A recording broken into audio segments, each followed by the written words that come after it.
back again a year ago.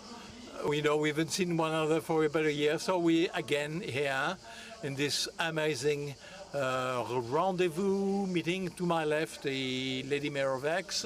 Thanks to her, we're here. So before giving her the floor and possibly give to the President Muselier to tell you a few words, the three words we're going to use in the next 2.5 days are key because of the current situation in France, in Europe, in the world. Three words are rupture, violence, appeasing. So we want to come out with some ideas that will make it possible, see how we can appease tensions that exist everywhere in all domains, between generations, between social groups, countries, and continents. So first comment. Second comment. A lot of new features in this Rencontre d'Aix. I can see my president here, Françoise Benamou, who is looking at me with a very, with a serious look, serious economy. She's the president. We have 4 major modifications and a good news. The 4 modifications is that, first, this year we've decided to gather, to invite 35 think tanks from all over the world, foreign think tanks. We will have a Heritage Foundation, which is Trump's think tank, and a few others like that. Great news. Second topic. We do have a program about youth, which is a great program. It's not the first year, but never have we had such a scope. 6 months ago, we started with a conversation with 127 young people, and there will be 6 Agora sessions dedicated to youth. Third comment, and I will leave Mrs. Mayor talk, but we have a dream to make Aix the heart of discussion, debate of economy and social dimensions, but Mrs. Mayor will talk about that. Then we got a bookstore. The bookstore is not just to sign books, it will be a machine to initiate all the launch, a springboard for all young writers who will be there, will be supported by everything we have in terms of social networks and so on and so forth. And then on Saturday, here comes the president, Saturday evening, we'll party, we'll have a great party. The 25th anniversary, long live the Rencontre d'Aix, and again, thank you, warm thanks to the Mayor of Aix and to President of the region, and as we say in all modesty, is the first European region.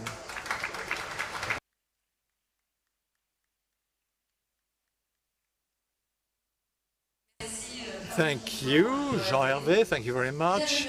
Welcome, Renaud Muselier, the president of the region. Now, Aix-en-Provence today cannot be dissociated from the Rencontre Économique. 25 years this year that they started in Aix-en-Provence, and they are now anchored in the city. Aix-en-Provence, capital of Provence, is to take capital of economy thanks to the Rencontre Économique and to its economic dynamism. Aix-en-Provence is the place of hospitality by decision and vocation. We are a land of economy. We're still hosting, welcoming businesses in a difficult context. Nevertheless, Aix-en-Provence is also the center for spirit and thinking. And Jean-Hervé, by leading to the evolution to the Rencontre just after COVID, together with the renaissance of hope, to recreate hope, link up worlds. We here will have to face the realities and the shock thereof with an international global scope, which is fracturing and restructuring. To invite all think tanks was quite an amazing challenge. You have to listen to all the voices to get the voice of the proper pathway, at least a summary synthesis that will open doors rather than shutting gates. And those are the meetings of youth, of society, of those who will be tomorrow's world, who will be making tomorrow's world, and we should listen to them and to tune our reflections based on the new ideas they convey. So, welcome to the rencontre for the 25th rencontre and warm welcome.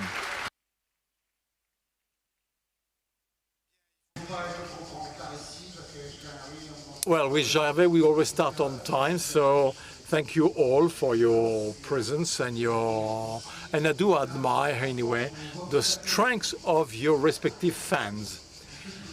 It's always hot here in our heart, and honestly in Aix, which is a well-managed city with an exhibition which you have to see on Cézanne. It's always a great pleasure meeting here in the Rencontre économique d'Aix under the leadership of Jean-Hervé. We can think, we can learn, we can consider the geopolitical issues, what's going to happen at the diplomatic level, what's the power of technocrats, of autocrats, of democrats, what will be the future of our civilizations based on what we do here, Europeans, our American friends, what will become of them? Will they fall into dictatorship, or are they going to correct the situation? Okay, what's the position of social networks in this? So either to crush people, as we see in China or in Russia, or can we make sure that we all be free with enlightened discussion and debate?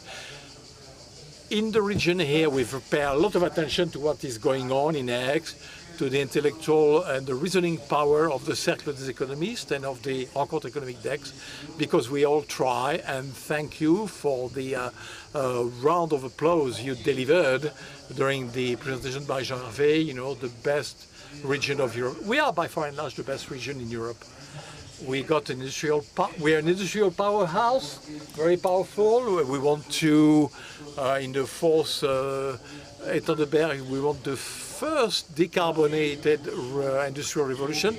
We've done a railway revolution with the from Marseille to Menton to the Italian border, with the rails on the Rhone Valley and 3 additional lines to Briançon, Digne and Italy.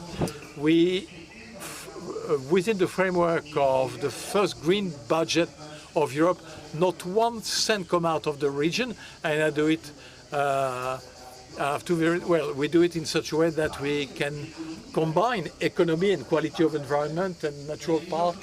We got millions of tourists to come here because we're a land of attractiveness, but we also have the 8th hub, you know, in the world, concerning in terms of networks, we all linked up, so we all try to do the economic development while preserving the environment and think about the future. So, and the future is to take stand, listen, think, and right now, respect one another. Respect as the strength of understanding and the victory of democracy. Thank you all, and have a good Rencontre économique d'Aix, 25th anniversary. Première session, la rationalité, Philippe Aguillon, Monsieur François Langlais, 2 vedettes mondiales enfin réunies. Voilà. Allez, on y va.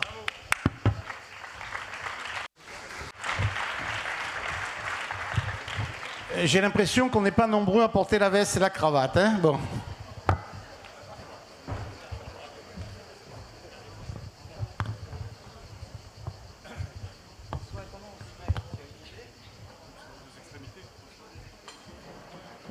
Nos intervenants, on va les appeler. Bonjour à tous. François Langlais. The speakers, François Langlais, RTL TF1, Jean-Hervé said, with Philippe Aguillon, the duty of doing this opening session, the urgency of a rational debate. We all face the problem of debate in economy, politics, societal, and the harshness of the debate. There have always been ideological confrontations at all times, but things have changed a bit because we don't have the basis from which there is discussion from everywhere. Hence, where does it come from? How do you explain this fragmentation of the discussion?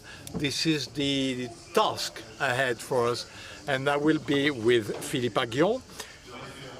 who is the reference from the Cercle économistes, professor at the College of France, London School of Economics, and INSEAD, together with Yasmine Belkaïd, Director General of the Pasteur Institute. You all know Institut Pasteur. It's a private, non-profit private organization specialized in biological and vaccine research. Together with us, Gabriela Ramos, economist, sociologist, diplomat. She currently one of the general subdirector of UNESCO, and she is running as Director General of UNESCO. And finally, Daniela Schwarzer, politologist, member of the Bertelsmann Stiftung, the Bertelsmann Foundation. I will say no more. Philippe, I give you the floor, so you can kick off the discussion.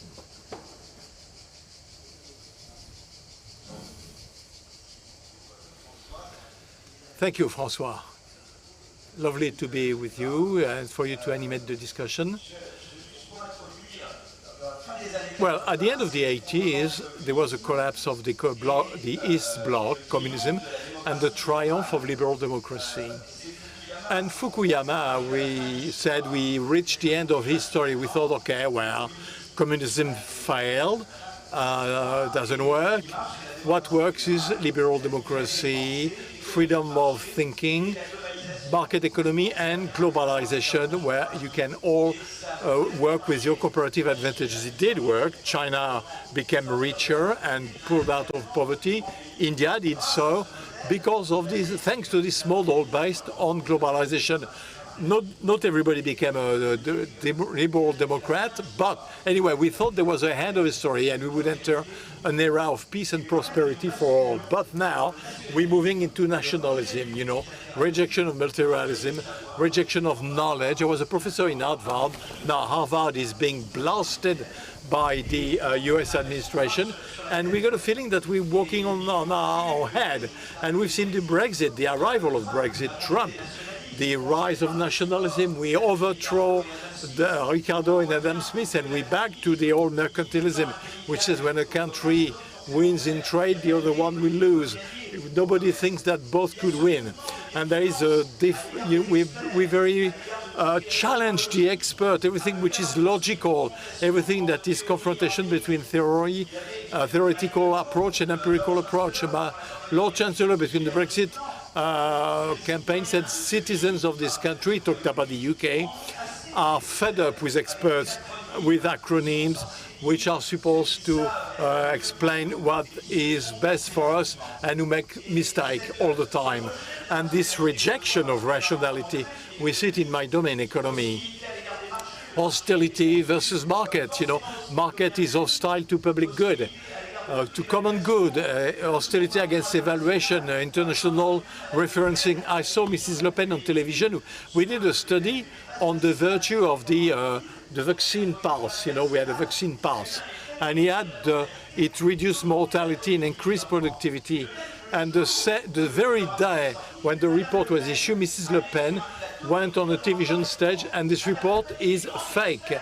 She is an expert in science. She's better than Mrs. Ceausescu. She knows the econometry. She can tell you that the report is false. So we think that immigration is bad because if immigrants win, then we lose. Of course, there is no idea that immigration could be good for everybody. Japan, which refused immigration and which is now feeling a demographic decline, whereas the US, which allowed immigration, gained from immigration. Protectionism, as I said, the idea that when a country is winning, the trading partner will lose. So robots, we think that taxing robots is a good thing because robot is just reducing jobs. It's not true. Companies which adopt robots become more productive and more competitive, and they create jobs. And this is challenged, and this is you know, for example, we think that if we block the rents, it's a good idea, but not necessarily, because if you lower the rents, well, in the short term it's good, but in the medium term, it will reduce the offering in rents. It reduces the price of housing, and we come to this paradox. Many couples who had children, who no longer have children, stay in the large flat where they get the control budget, where young families with children have to go to small housing units. So we're talking about simplistic reasoning. We think that we can separate the size of the cake and the sharing of the cake.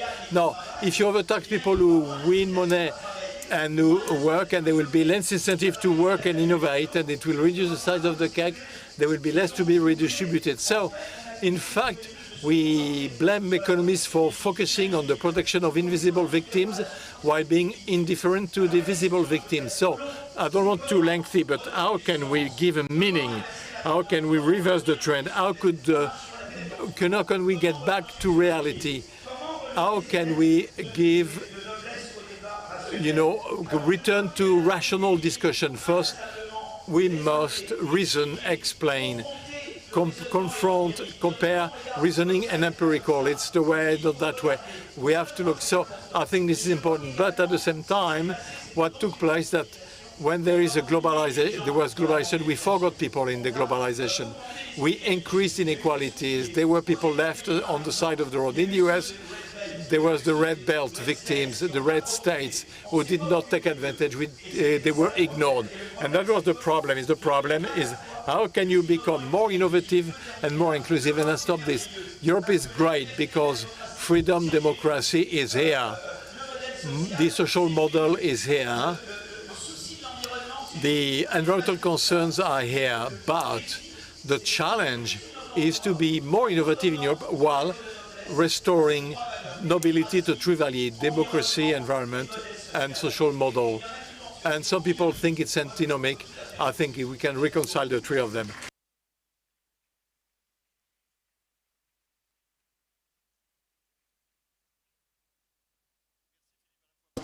Thank you, Philippe, for the program and for your list of the lack of reason. Yasmine Belkaïd, you are Director General of the Institut Pasteur. Vaccines is the issue that fueled a lot of debates, irrational debates. This is where more, at a very high level, this when science was challenged. You're a scientist. You've worked in several countries, including in the US. You manage one of the most reputed, the highest reputation institute. How is it possible to counter this? What is the good technique, proper technique, to return to a scientific, rational debate? Yes, indeed. What is going on with the vaccine is a huge paradox. What happened with COVID-19 and 21, and the vaccine was a victory of research. 30 years of research, by the way, collective work, protection of mankind, and as a scientist, a great collective victory. Huge paradox, but following this collective victory, we could see an increase of resistance to the power of the vaccine in many dimensions. Vaccines saved mankind. There are very few generations who could see their children die. In many parts of the world, children still die of disease that could be removed thanks to vaccine. It remains one of the amazing force of preventing disease. What happened? Well, an article, which is the phenomenon of the attack against research, was very violent in the US, with censorship from affecting research of vaccine, trying to narrative, linking vaccines with victims, destruction of scopes of research on the genetic diversity, on health, women's health, science being attacked. It was vicious. It was a very troubling problem, and something came 2 months ago, and something that reassured me. It seemed surprising, actually. This article said something quite odd. It said that it wasn't a lack of trust in research. Lack of trust. No, it wasn't that. It wasn't lack of trust. Research, science, has become irrelevant. And that's even more serious. We became invisible. This message is a harsh message, but it's a message for hope. Because if that is the issue, more than 70% of people in the world still trust science and scientists. That's a positive message. Now, if it is an issue of communication, if it's communication of pertinent relevance, of political commitment, maybe we have tools now. And tools will be to re-involve ourselves. We see it through the Pasteur Institute, which is a private undertaking. We didn't see reduction of the trust of the public. People are still here, you know, in terms of confidence and dialogue. Solutions, what are the solutions? Would be to get re-engaged, re-involved. You know, science should be a national priority. Scientists should be visible. The mission of science should be a mission to the service of society. You know, we should put science to the service of society to deal with the main issues of tomorrow. But it should be argued for. It should be an advocacy, not just by the scientists, but you all in businesses, in your commitment, your engagement, in your discourses that you will play a role. Second role is how do we communicate what the research is all about. Research is complex, based on collective intelligence. There is not one scientist with one truth. There are thousands and thousands of scientists who work together throughout the world and which in a collective manner will give you an answer. And this is what research is all about. So it's a long process of vetting of knowledge. So we have to explain the process. Third one, we have to learn how to share research with people in a way which is clearer and which could be more emotional. Scientists then, science talk in figures, digits. We do not reach the public. We need emotion. We need to change the way we communicate. We need relays in communities. We need relays into religious organizations. We have to have people who help us convey messages. What I want to say is that in a strange way, I do believe that this is a time of awakening, where we can still in Europe and in France resist. We must resist. We should not be passive.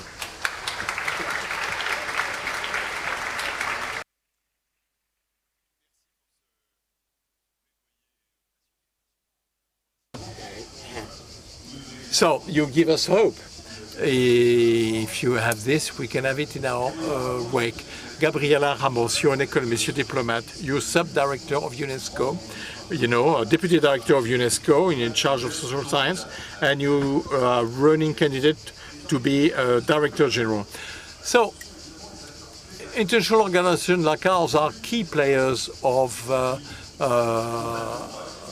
multilateralism, of globalization, multilateralism, which are often being attacked. So, whereas often, you know, this is the most rational way to overcome challenges today. Climate change, I'm referring to climate change, tax issues, what is a minimum global tax? You worked in the OECD, you know all those issues. So why, in your opinion, why is multilateral reason is challenged in such a way today? And what could be the good leverage to try to restore this indispensable multilateralism? Thank you for your amazing invitation. And I'm sure that I can demonstrate how an international institution have an international function, as you said.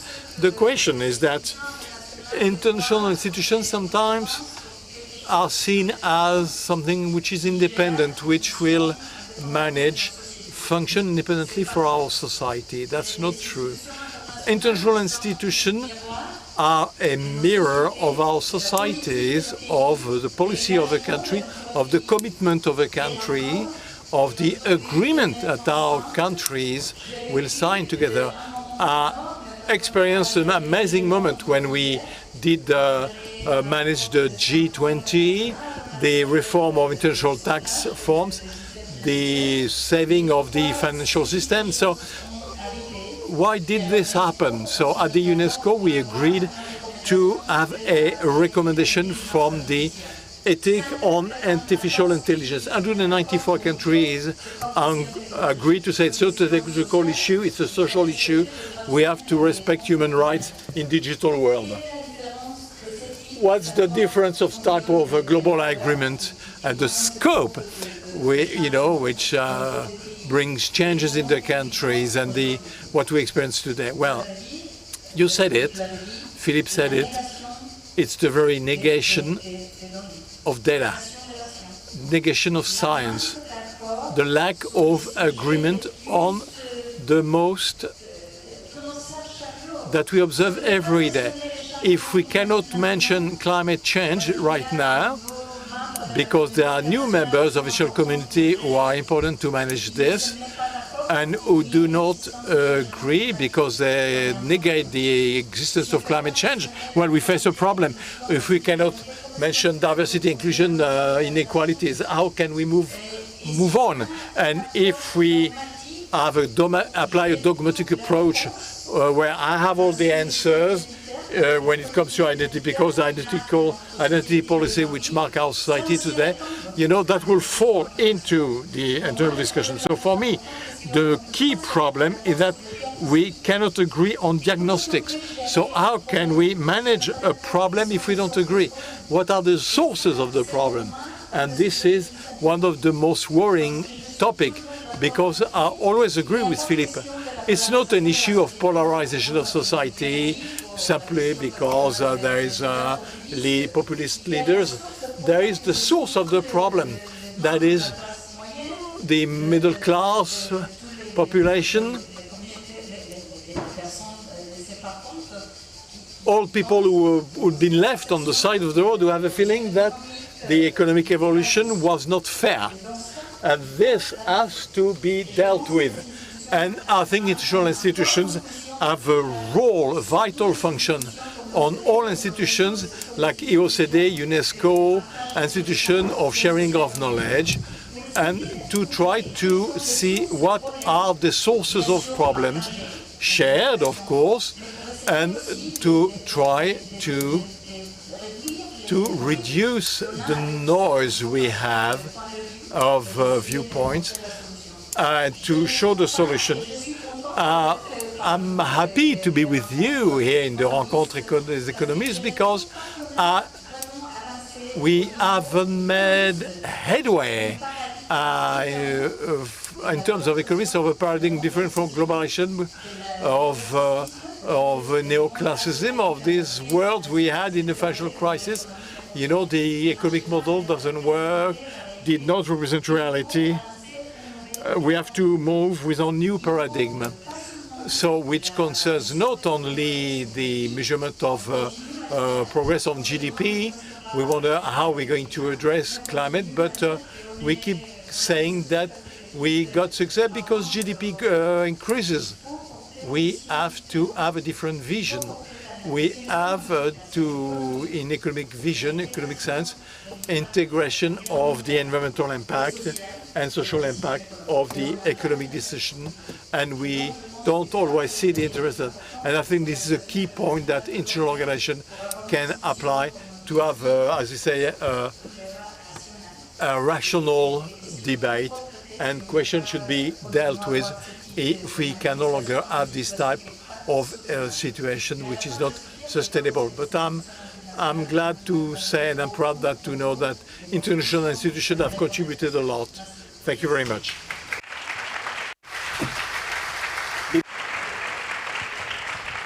Merci à vous, Gabriela. Donc vous... Thanks a lot, Gabriela. So you seem to be optimistic, and there are some projects in order to defend multilateralism and the many international organizations. So Daniela, you are the member of the board of this significant foundation, the Bertelsmann Foundation. So you are a political scientist. When we look at the political life of the whole continent, over the past 20 years, 15 years, there's a major fact: the rise of populists, especially the far right. Not only the far right, by the way.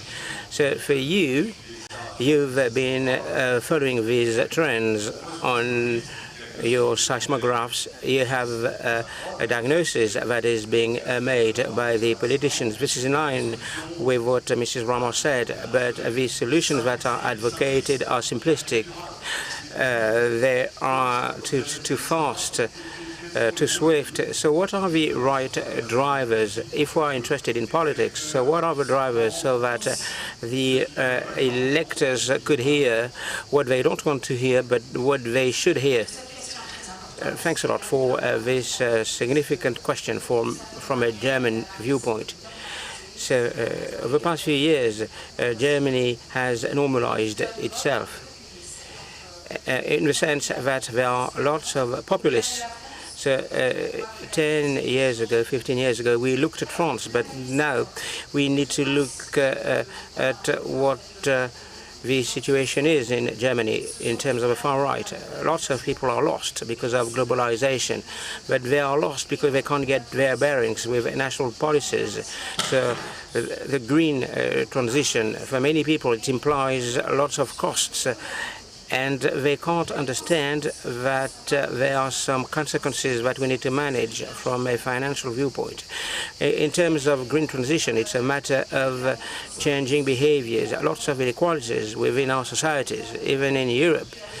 And can tell you that the state has some resources to fund the poorest, but there's a perception whereby those who have a lot of money become increasingly richer, and some people are left aside. You have some data, and we've noticed that populists are making the most of the specific situation, and they draw some conclusions, and they instill a sense of fear. In Germany, in Eastern Germany, when I look at the polls, by the way, there are too many immigrants, but people are afraid of immigrants because there are some who are fueling the fears, and the perception of reality is totally warped by those populists. So let us start with the fears. People have some fears, genuine fears. Their lives have changed, and we need to turn to people on a local basis. We need to listen to them. We need to keep abreast of them. A political party has to come up with a new stance. The right populist party, this is a far-right party in Germany, and they forged local networks in order to welcome people. The other parties, didn't follow suit in East Germany. So we need to consider the approach of political parties to the way they relate to citizens. Moreover, people want to follow up some political proposals that can't be achieved.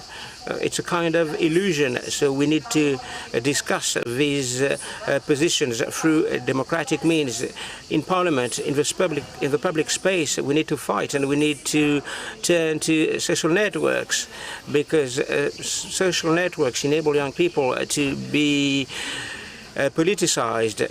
So in the social networks, TikTok, Facebook, most of the time, you can see that far-right parties, extremist parties, have managed to extend their clout. So, in the run-up to the preparation of the rencontre d'Aix, lots of young people have been invited. They were polled, and that's the right approach. Allow me to end with that observation. We can trust young people. The right to vote is at 16 years of age for regional, local elections. We've noticed that young people are eager to vote, but they are poorly informed. So that's why political civic education should be embedded in the curricula of the schools as part of the academic programs. And young people should be provided with the right information so that they can play their roles as citizens at a younger age than in the past. Thanks a lot. Thanks a lot. A very optimistic observation with lots of avenues, but I'm struck by what you say, you've said. So you've said that political elites, scientific elites, civil servants, economists are to blame.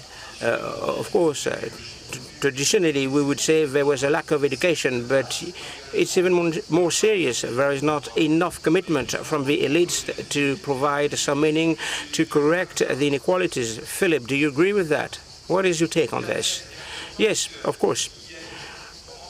In France, for example, we had the Communist Party. I don't want to extol the values of the Communist Party, but the Communist Party was close to the masses, to the toiling masses.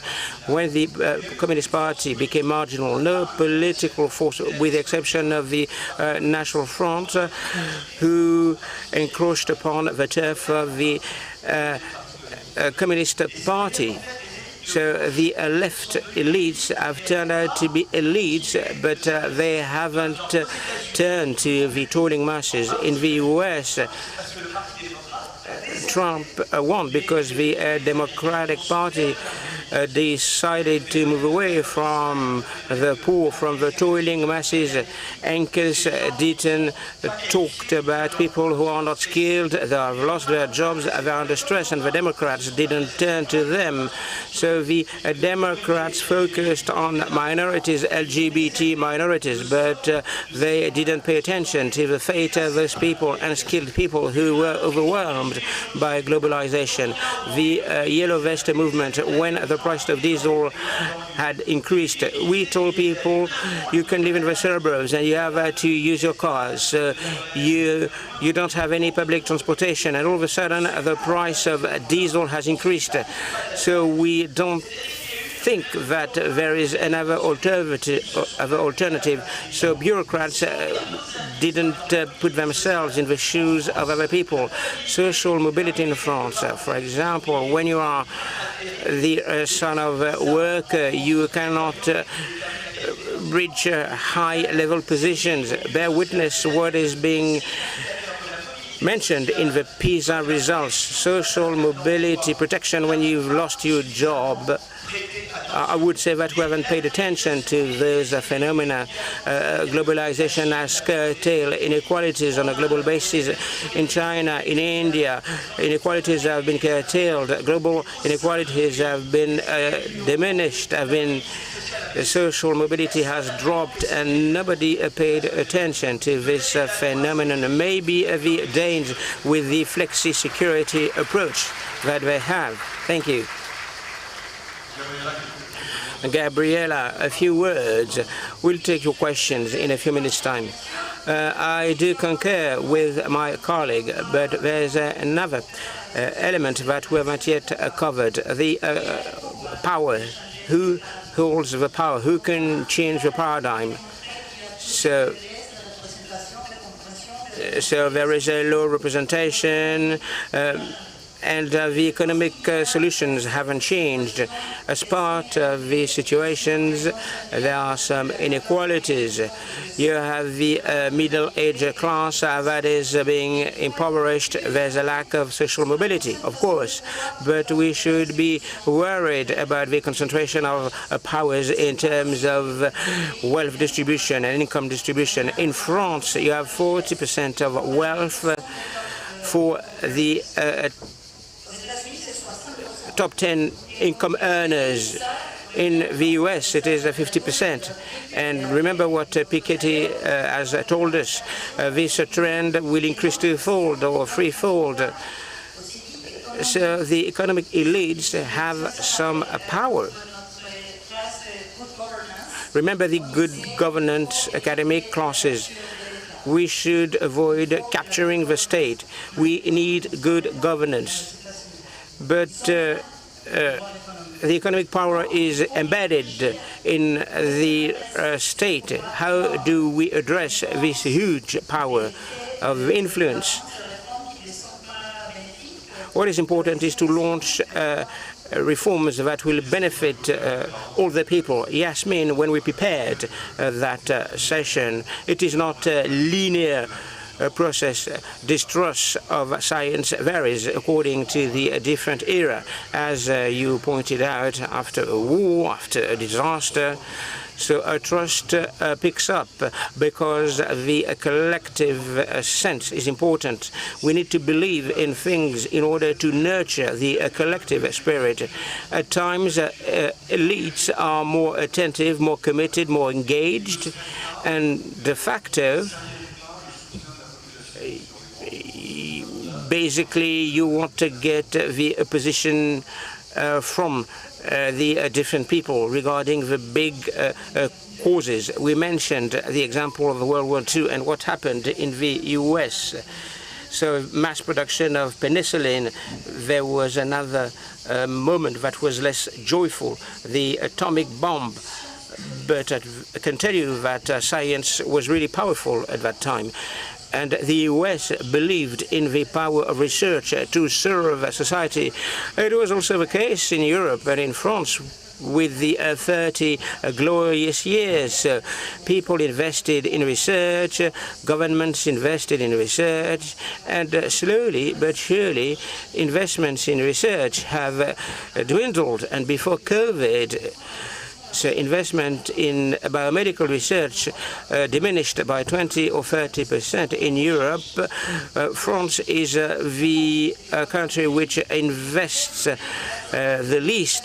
The country of Pasteur, the country of vaccines, hasn't invested a lot in science. So if the governments do not deliver strong signals, it will be difficult for us to defend ourselves. Governments should invest in what is necessary for company. Science is for everybody. Scientific discoveries are for everybody. It's an investment in research for the common good. So they haven't delivered strong messages regarding investments in science.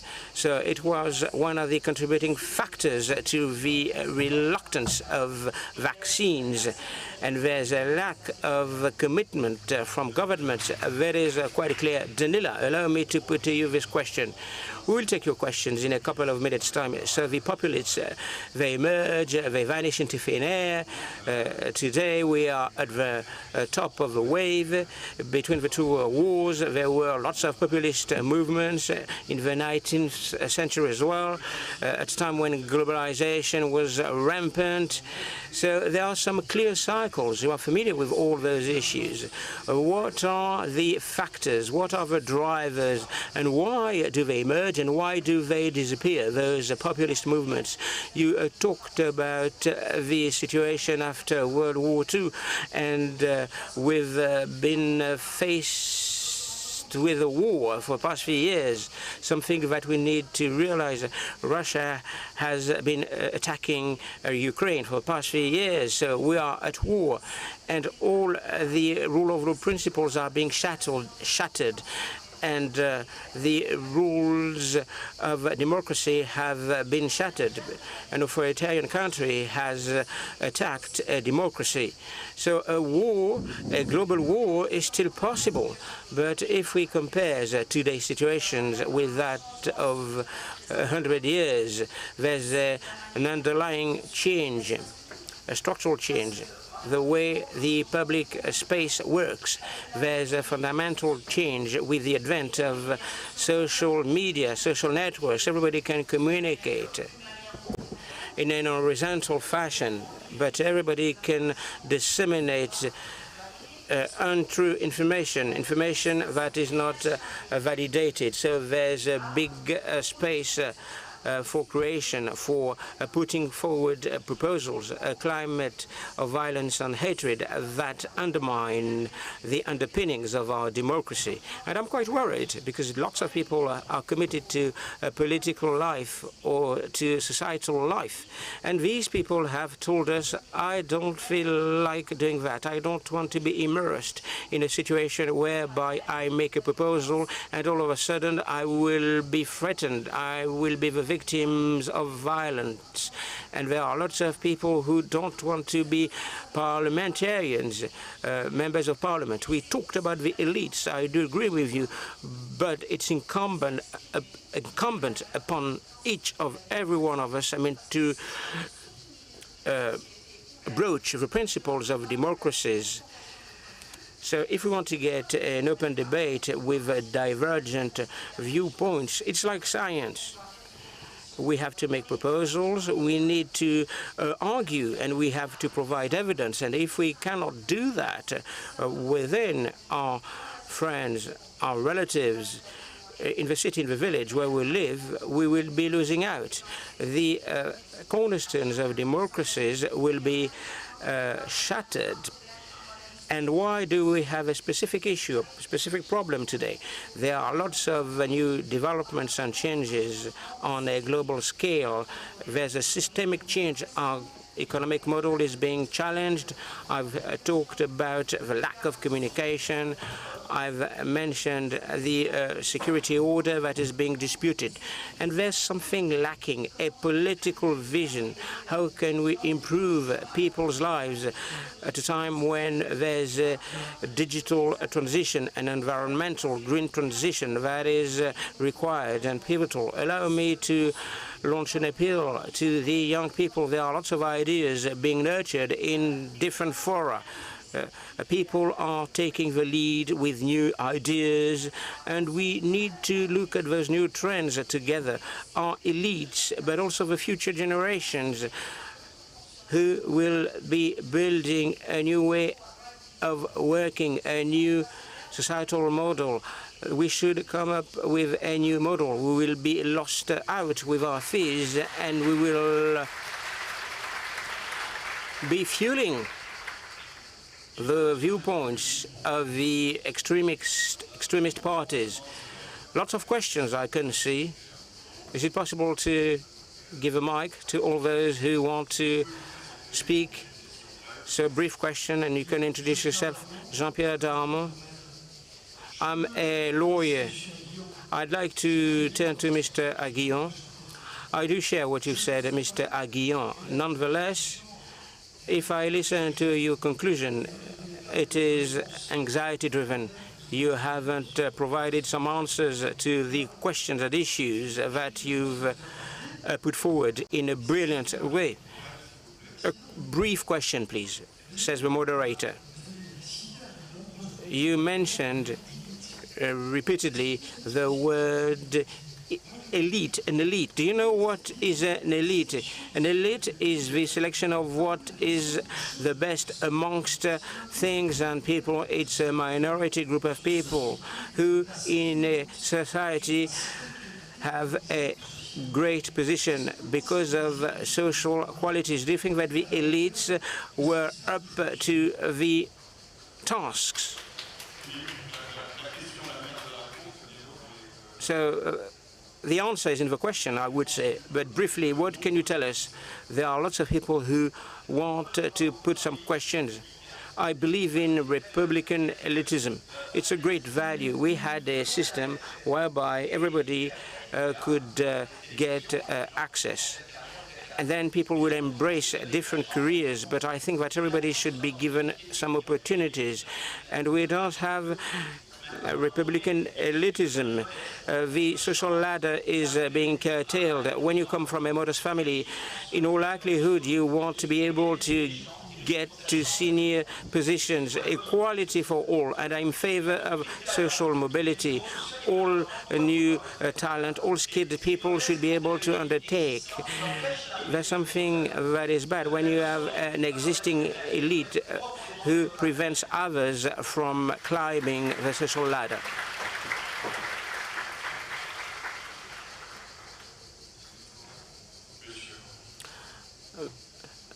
Go ahead. Good evening to all of you, or good afternoon rather.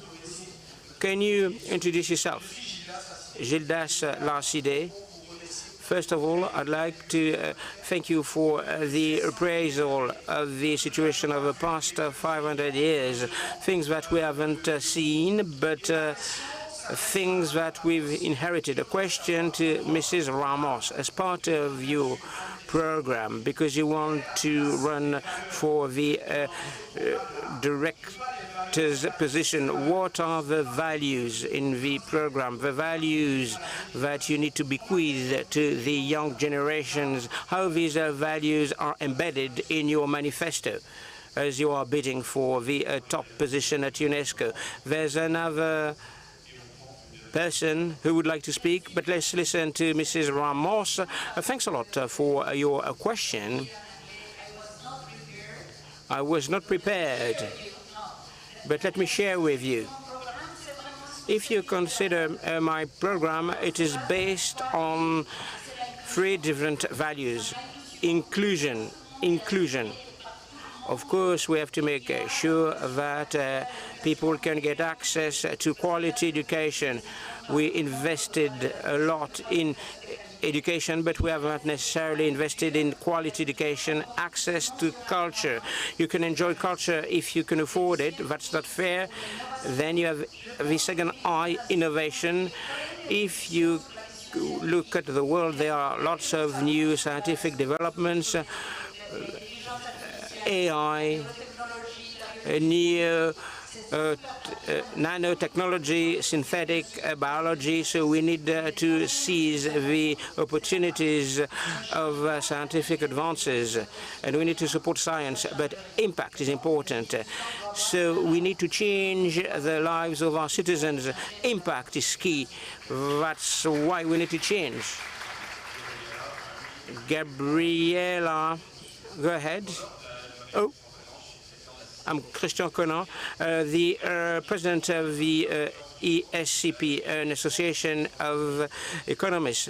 Regarding populism, aren't you afraid of getting a rational debate to somebody who is not rational? Isn't it the opportunity for this person to disseminate the ideas and to thwart a free society? Madam, raising your hand. Last question with Madam. And then Philip will conclude. So 2 more questions, then Philip to conclude. I'm a senior economist. I'm in charge of a Moroccan think tank. Professor Aguillon, a more theoretical question, I would say. The economic theories have reached some limits. Maybe we need to innovate. What do you think of that? Yes, it is in line with what you've said, Gabriela. The economic rationale being exhausted. We'll ask Gabriela and Yasmin to answer the first question. Isn't there a risk when you listen to the populists, to demagogues, when they are invited to some debates, maybe they can extol their values and they can make their cases? Then can you be brief? Time is running out. Of course, we need to talk to them. We need to pick up the right fora, but we need to organize those debates and discussions. If a populist party has the support of 40% of the population, so we need to talk to them in a democratic fashion. In the social media, people are talking about things in an emotional way, anti-democratic parties, and they are talking about rationality, but we need to provide emotions in order to be able to confront the positions of different people. I do agree with you. Of course, we need to talk to these people, but it's not really meaningful. But people are looking for some information. I'm talking about science. People need information, and when there's a lot of noise, people will listen to some random information, and they will be supporting theories of conspiracy. So we need some places of trust, an institute, a site, local representatives, industries could be involved in companies. People trust in the leadership so that they can give them some recommendations on health to the tune of 68%. People want to get some answers, and they won't only focused on negative things, but negative things are very visible and conspicuous. We need to find local networks so that people can talk to one another, so that they can dialogue, and then they will be able to trust again information and news. Gabriela and then Philippe. So the exhaustion of economic theories. Of course, we need to come up with a new economic paradigm. It shouldn't be a top-down approach.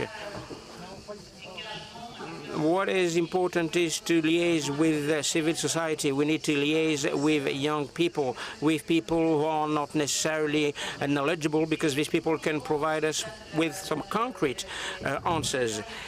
And it is true that people are really ideology-oriented. We don't listen to one another. People are polarized. People think that they have all-encompassing answers. So we've talked about Descartes. I think so I am. So what is important is to get a multidisciplinary approach, because social phenomena are complex. It's not simply about economics, it's about anthropology, it's about biology. What is important is to be familiar with your environment. What is important is to get a multidisciplinary approach in order to come up with some shared solutions, to be open-minded. This is very important. In science, we're open-minded. We want to listen to the others, and then we can advocate the right solutions. Thanks a lot. Just a comment. Of course, I mean, for each of the issues and questions, we would need lots of debates and discussions. There's a toing and froing process between theory and empiricism. When you look at the data, you've got some glasses, I've got some glasses, and wearing some glasses will enable you to get a rationale. But you have theory and empiricism, and there's a toing and froing process, and empiricism will tell you that you can blame your boss. There should be a permanent dialogue between what is conceptual and what is empirical. Copper said that any theory is worthy of a name if it can be revisited. So basically, what is important is to be submitted to the test of something that could be revisited. So we have some assumptions, but if the data prove us wrong, I think that it's good. And what is important is a dialogue. I think that societies that are successful are using a specific triangle. You have young people, businesses, companies that innovate. You create a startup. You become a baker, then you have a state that will regulate to make sure that taxes are being paid, to make sure that lessons are being given in schools, that you have infrastructures, public services. But civil society should play a key role. Without civil society, today's companies and businesses, they will collude with the state, they will capture the state, and they will become predatory states. That's why state, company, civil society, triangle, by civil society, the media, the electors, I mean, this triangle is indispensable. If you don't have one of the elements of this triangle, you will be on a collision course. And I think that this is the key to progress. Thanks a lot. This is the end of the session. I think that we can give them a big round of applause. Thanks a lot to all of you.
Bonjour.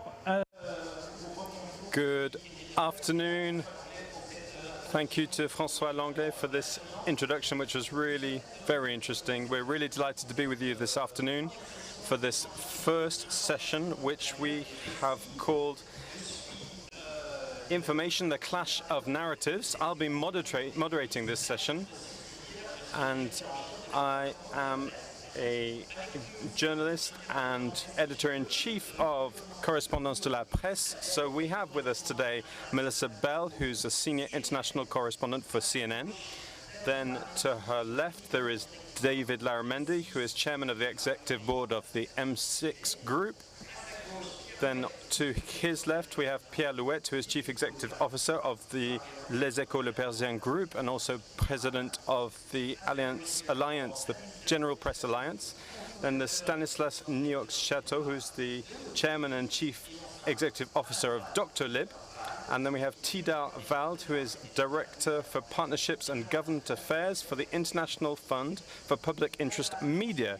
Ladies and gentlemen, I will pass over to you very quickly, but first of all, Anne Perrault, who's a member of the Circle of the Economists, is going to introduce this session by presenting the key issues around this question. So over to you, Anne.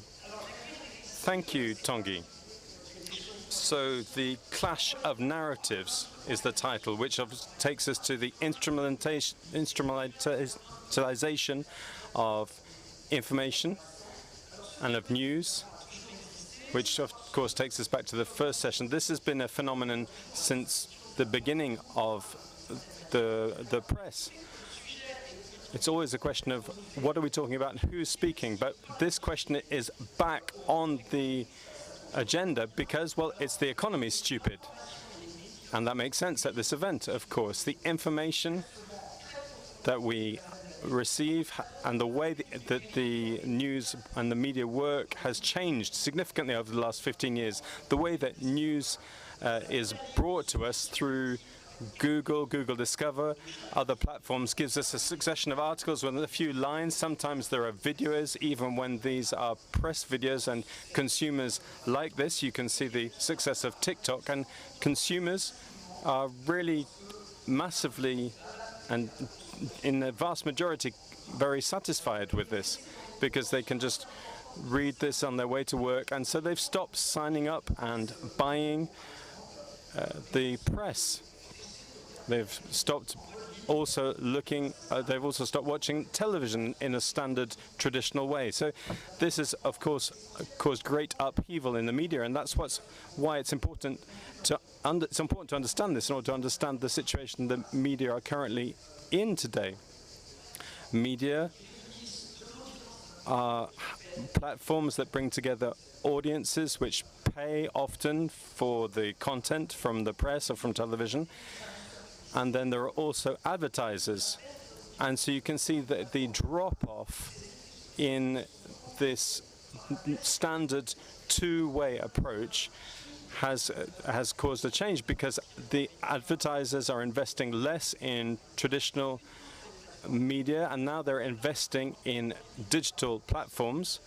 Sometimes this is more sometimes in the same platforms, but sometimes completely elsewhere. So that means there has been a drop-off in revenue for most media change. There are some exceptions, but that's a key aspect. There's a second aspect which is leading to a drop-off in revenue.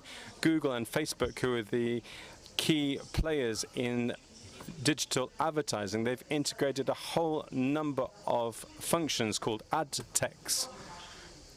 tech functions, and so this means that a whole number of people the Facebook and Google are capturing increasing levels of revenue through these platforms.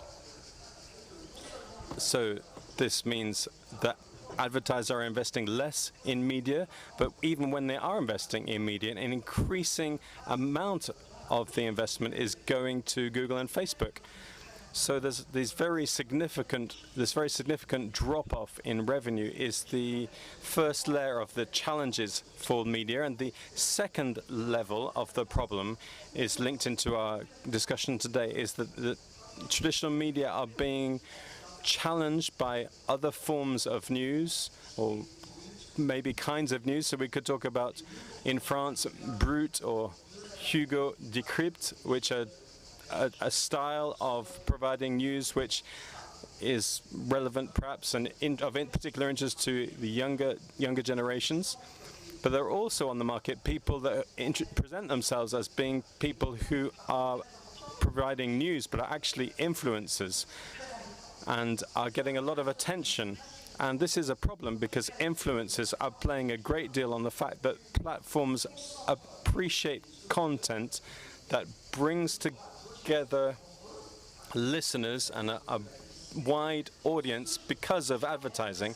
But what people in their vast majority like is emotional content rather than information content. Emotional content creates a polarization in audiences because either you're for something or against something. And this takes us back to the previous roundtable panel session that we just heard, where there's not a lot of rational thought in terms of the emotional presentation given by these influencers. So in these conditions, how can we ensure that news is provided by professionals, people whose profession it is to produce news that is checked and that is rational? So we're talking here about journalists primarily, journalists who have this desire to be objective, to check the truth of facts and to ensure that something is real. And that's what we're going to be looking at in this panel session. Thank you very much, Anne. Yes, we're going to go right into this now. You were talking about journalists, you were talking about new forms of information. So, Melissa, you are the only journalist on this panel. How do you, as a journalist, perceive this competition, this new competition? For you, the changes in terms of strategy, etc., are really for my bosses. It's really, they're asking about the strategic questions. For us on the ground as journalists, it's more about change in terms of a change towards digital media, which has been a really significant challenge for us, we're still the leading source of news in the world, but we're facing a lot of competition, as you've been saying, from influencers and from other forms of journalism and connections with the audiences. So I was thinking about Hugo Decrypt that you've mentioned and what our role is in all of this. So in a world where we're facing a lot of news that's not been checked, subjective or emotional information, how can we continue to explain that the verification system that we have in legacy media outlets, that these systems have an important role, that it's important to go and get facts and to check them in order to present them as facts? But how do we do that while also using the new ways of doing things? So you were saying that we're losing this traditional way of watching television. Since the creation of CNN 45 years ago, that's been the way that we've worked. And the challenge for us is to change this big ship around so that we have a different way of doing things while maintaining the credibility of our brand and the credibility of the images. What I can see today is that a lot of media really are not worried about the quality of image anymore on these questions. If we're thinking about these vertical videos, that changes the way that we work on the ground, because we're not just doing television now or articles for the written press.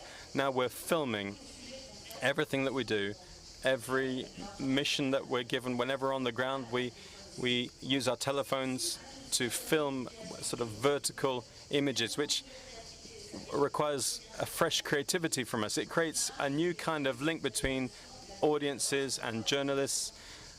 People used to just see images on the television, so this is a challenge, but it's also a new way of approaching news, which is actually really quite interesting for us once we're on the ground. But it's true that it's a significant challenge, and I don't think anyone has really found the solution to move from one phase to another. Do we need less or more people on the ground? Melissa says, we need more people on the ground and less people in offices, but that costs a lot of money. The problem is sending camera teams and reporters to the ground, on the ground, getting them involved. That costs a lot of money. It requires us to think a lot about how all of this is monetized as television is slowly being pushed to one side. Thank you, Melissa. You were talking about your bosses. You were saying that it's the editors, it's they who are faced really with this issue directly. David, how does this radical change in approach to news, how does this impact your industry as a TV channel boss? First of all, before responding to that, Anne, you were saying this clash of narratives has always existed. When Napoleon had his journal for the Great Army and other initiatives, they had the idea was to impose his narrative. So this is something that's always existed. But however, today we have two things coming together which create this new world. So technology, and we'll come back to this because this plays a key and fundamental role, and there's also a fragmentation in most of our societies, at least in our Western societies. We have groups, we have different groups in our societies whose centers of interest are moving away from one another. So, of course, these new technologies have really changed our lives. Stanislas will, of course, talk to us about this later, I think, but it's not just been an advantage, not just been a benefit. So, in terms of one-to-one advertising in commerce is really very effective, and it's also very effective in news, but that's not necessarily a good thing. When you look at the social media, you've got this confirmation this confirmation bias, which means that you tend to listen to things which you generally agree with. So it helps people to think that there are a lot of people that think like them, or people listen to the same music or have the same political perspectives, and it means that more and more we are surrounding ourselves with people who think in exactly the same way as us. That creates more and more islands, and it intensifies this movement of opposition against each other. It brutalizes our relationships and amplifies that. So I would say that it's obviously really become very complex for us. Fake news, which is developing very rapidly, they have really accelerated. That has really accelerated this phenomena. Our objective on M6 is that we're seeking to reach everybody. We're seeking to reach the general public, and it seems like accessing the world has never been as easy. It's so easy to find information about any subject. We could talk about how to there may not be the solution for reducing a temperature in a big room like this, but we can get information about anything. But at the same time, it's almost like the horizon of perspective has been reduced. Fake news is increasingly growing, it's becoming more sophisticated, it's operating at a more industrial level. I think at the most recent presidential elections, I think there were more than 1,300 fake news articles that were produced with these publications with names that seemed reasonable. The Grand Canyon, the Grand Canyon Journal, for example, and this has produced a whole number of fake news articles from false publications that were just having a negative impact, and it's going to continue to have a negative impact in the years to come. What should we do? There are at least three things we should do. First of all, we need to put money back into news. That's absolutely essential. We believe in news. We believe in what our 300 journalists in the M6 group are doing on the ground. We believe in journalism. We believe in journalism on the ground. Going to get that information, checking that information. We believe in journalism news, not algorithm news. And of course, that's something that we need to continue to really emphasize. And that's the second point, is that we really need to train people in this world of images where the difference between reality and illusion has become almost invisible. We need to teach people from the youngest ages in school and later on in life to check, to ask for sources, to double check, to do this journalism work. That's really going to become fundamental.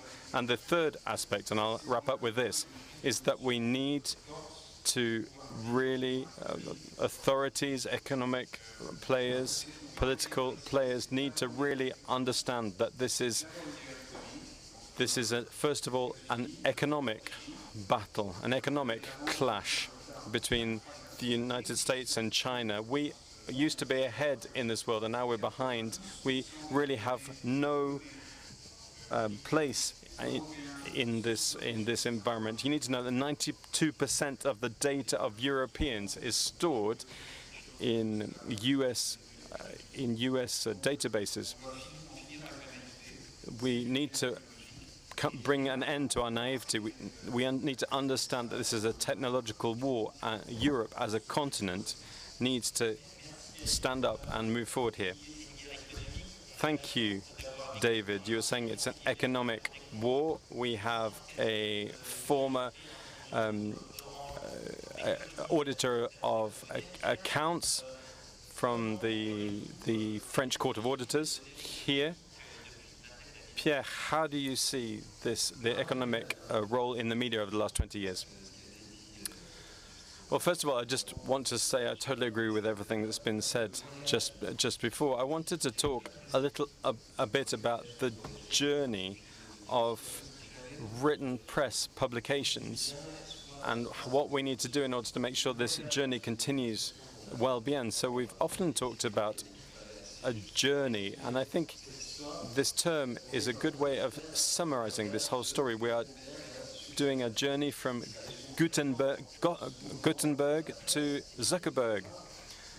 That's a good way of summarizing it. So we had the press with these huge printing presses, and we have digitized a great deal of our activities. So we've got this journey that we're on with some very clear convictions that we need people on the ground. We need to go and get the news. I used to be CEO of the AFP, and we were constantly checking this kind of information. I know this is the case with other agencies. We need to go and get this information. We need not to ask robots to do it. We need people who understand news to go and get the information. So that's not going to change. But what is going to change in the journey, and this was mentioned, is the very idea of truth.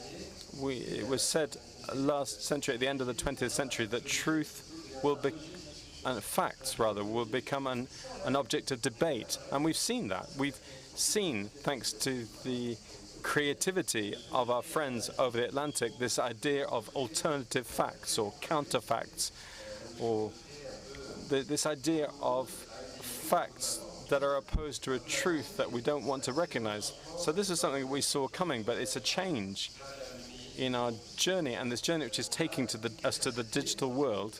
We have this capacity to produce and to multiply all this fake information, as you were saying earlier, in a way that brings people who think the same way together. It's totally the opposite of what democracy is.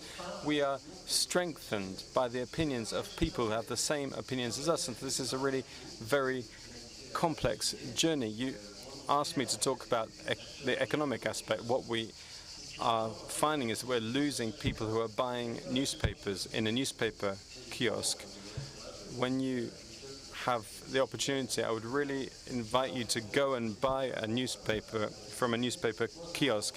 In the Paris region, there are 1,000 of these kiosks closing every year, so there are less and less of them.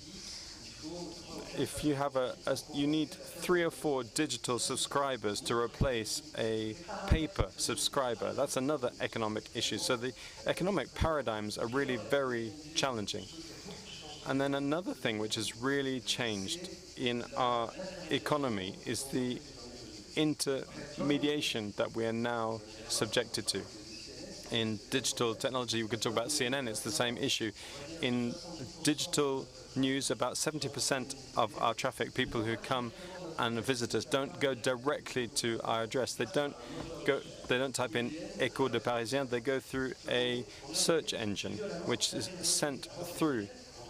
So before we had this direct information, we sold papers directly. We had a direct relationship, and in this economy of relationship, which is what has become the key focus today with a whole number of different platforms. So actually we've been disconnected from our customers.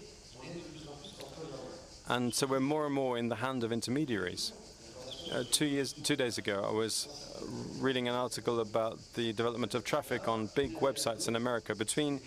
From 1 year to another, we've got about 29% drop-off for the Washington Post, 24% for CNN.com. There's massive drops in traffic. And so you just ask yourself, well, what are we doing differently? Well, actually, no, we've not changed anything. We're still doing our job. We have 720 journalists who work with us, and they're not going to change the way they work, but what they're finding is that they're losing traffic, and so we see this traffic dropping off, and so we can see this economic dependency that Anne described and has described in her work on competition law. So we are in the hands of those who are providing us with the traffic, and that means, in terms of economics, that means it's the same search engines that collect our data to make models of us, and it's also those search engines that are going to reference us. But we can't say to them, stop collecting our data, because then we will no longer be listed in the search engine results. So there's a whole number of obstacles in front of us in the digital world, and there's a whole number of rules of the game to reinvent. And just to be a bit positive, a number of us have shareholders who are backing us, who have a long-term perspective. They believe in what we're doing. They think it's important to keep investing in this activity. They really believe in this democratic foundation of providing citizens with verified information. And we're going to continue to fund this journey, but nothing that we're constantly facing new challenges. Every week, every month, we have a new player that comes into the market who says what you've been doing has been really good. What we're going to do is collect what you do, and then we're going to monetize it and send it to other people. And we have this feeling that it's just really weird, taking something from other people and selling it. That has a name, which I won't say, but that's not a good thing. Thank you very much, Pierre. I think people appreciate what you've just said. You've talked about this technological war. You've talked about platforms. So, Stanislas, everyone is turning to you. It might not be easy, perhaps, to people to understand why Dr. Lib is here, because when we were preparing this interview, actually we realized that Dr. Lib has a lot of content. So Dr. Lib is a platform that provides connections with doctors and appointments with doctors. So I'm really delighted to be here and just have another perspective on fake information around health. It's been said here, but fake news around health is not a minor phenomenon, but it's a major public health issue. Why? Well, because, as you know, needs in terms of health have significantly increased. About a third of our population face chronic illnesses. I don't know if you know this, but 10% of Google's searches in the world are focused on health.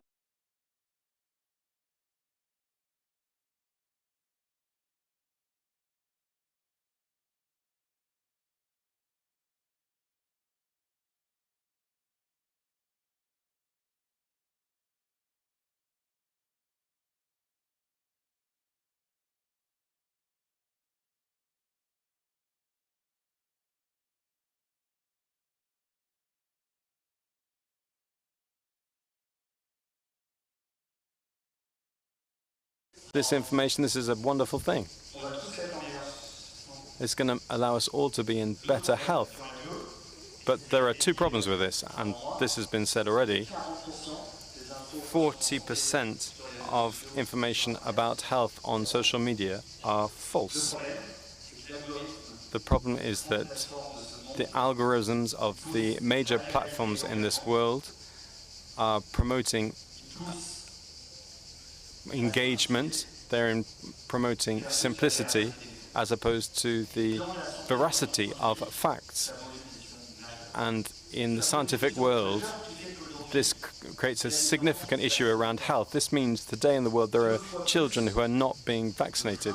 There's twice as much vaccination phobia over the last 10 years in France. We are the European country that vaccinates people the least in Europe. 30% of French patients have stopped a treatment because of information they saw on social media. This means that people are getting information from ChatGPT and Google, but they're also treating themselves and they're making irreversible decisions about their health. So yes, I think there is a war. I think we need to get control back of information, in particular of health information, and we have a role to play. As public authorities, as health authorities, as French, European digital companies, we need to take back control of medical knowledge so that European patients, we can all have access to information that has been checked and the sources have been checked so that we can have access to medical knowledge that is checked. You talked about AI, but it's true that AI changes the landscape again about the way in which we consume information.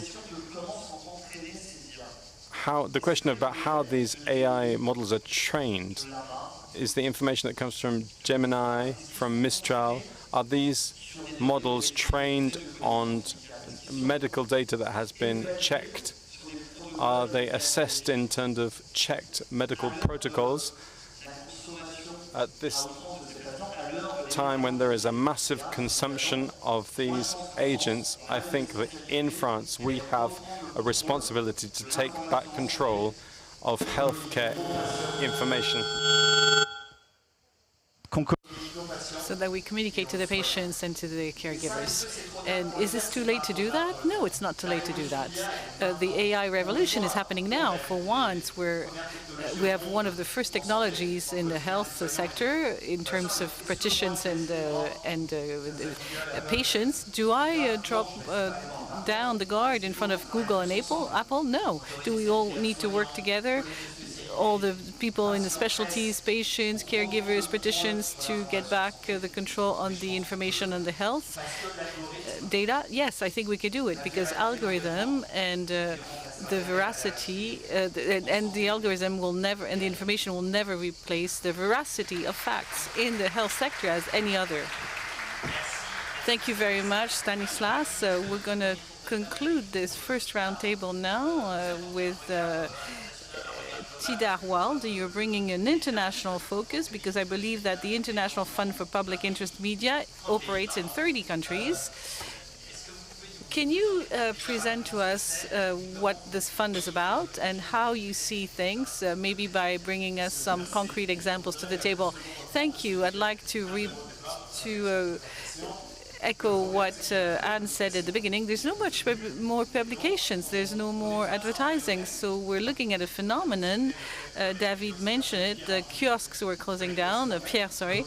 But also the press sector is closing down. There's some independent media in the country, particularly in the global south.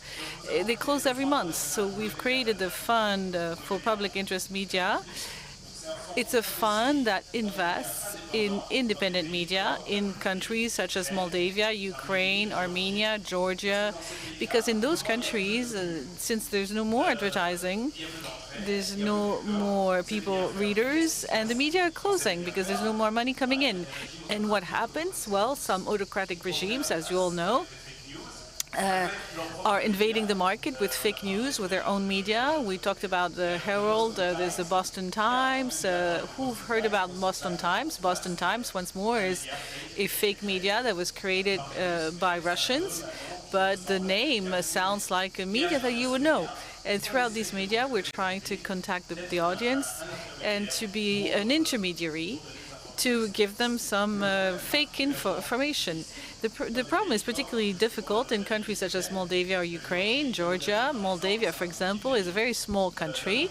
The population is about the same than the size of Aix and Marseille metropolis. And they managed to spend 100 million euros for the last elections in fraud, in media, in fake news, to try to stop the pro-European dynamic. And so in our fund, we financed some Moldavian independent media who came on the ground, as Melissa Bell was saying, to do investigation, to film things, and to show what Russia was capable to do to block public opinion and to make, of course, the pro-Russian candidate win the election. So it was the candidate, the pro-European who finally won these elections. But we're looking at a dynamic that if we don't back the independent media in these countries, they're going to die, and we're going to be faced to not an economic war, but with the war closer to our borders, as we already see in Ukraine. Thank you very much, Tidar. Thank you for this first roundtable. I think you're setting a good landscape. I would like to go back to what Stanislas said. Is it too late? Can we take back the control on it from an economic point of view? Can we restore an economic model that is sustainable for media, for traditional media, the media that you have, Pierre and David? David? We were a little less impacted or later than the press, but we're in the middle of it now. The time of people watching traditional TV is dropping, so we want to put our focus on digital and keep the investment in programs. We believe in the raw material of what we're doing, so we're trying to invest in programs at the M6 group. There's about 500 million every year that is spent for that. And second, we want to invest in the digital sector with a platform that is called M6 Plus, with an audio side on RTL, the French radio station. Why is it fundamental? Because we moved from a society with this public space is shrinking. So to find some good programs so that every night would group 3, 4, 5, 6 million people is very rare. It exists. It's the case for sports, for some of our major brands, but it's very difficult. So we need to keep investing in what we're doing, and at the same time investing in digital that will allow us to reach out to smaller or more niche populations who will be after more specialized programs. Are we going to get there? I don't know. Are we mobilized in doing it? Yes. And we're still investing in programs. And are we faced with competitors, American platforms, with whom we're fighting on equal terms? No.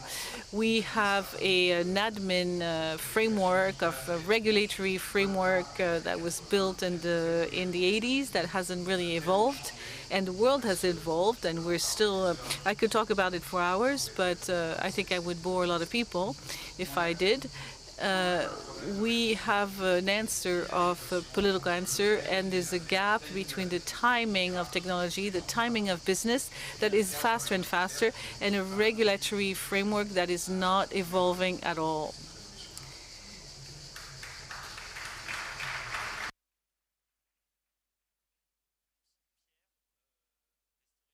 Pierre, to restore the economic model for media.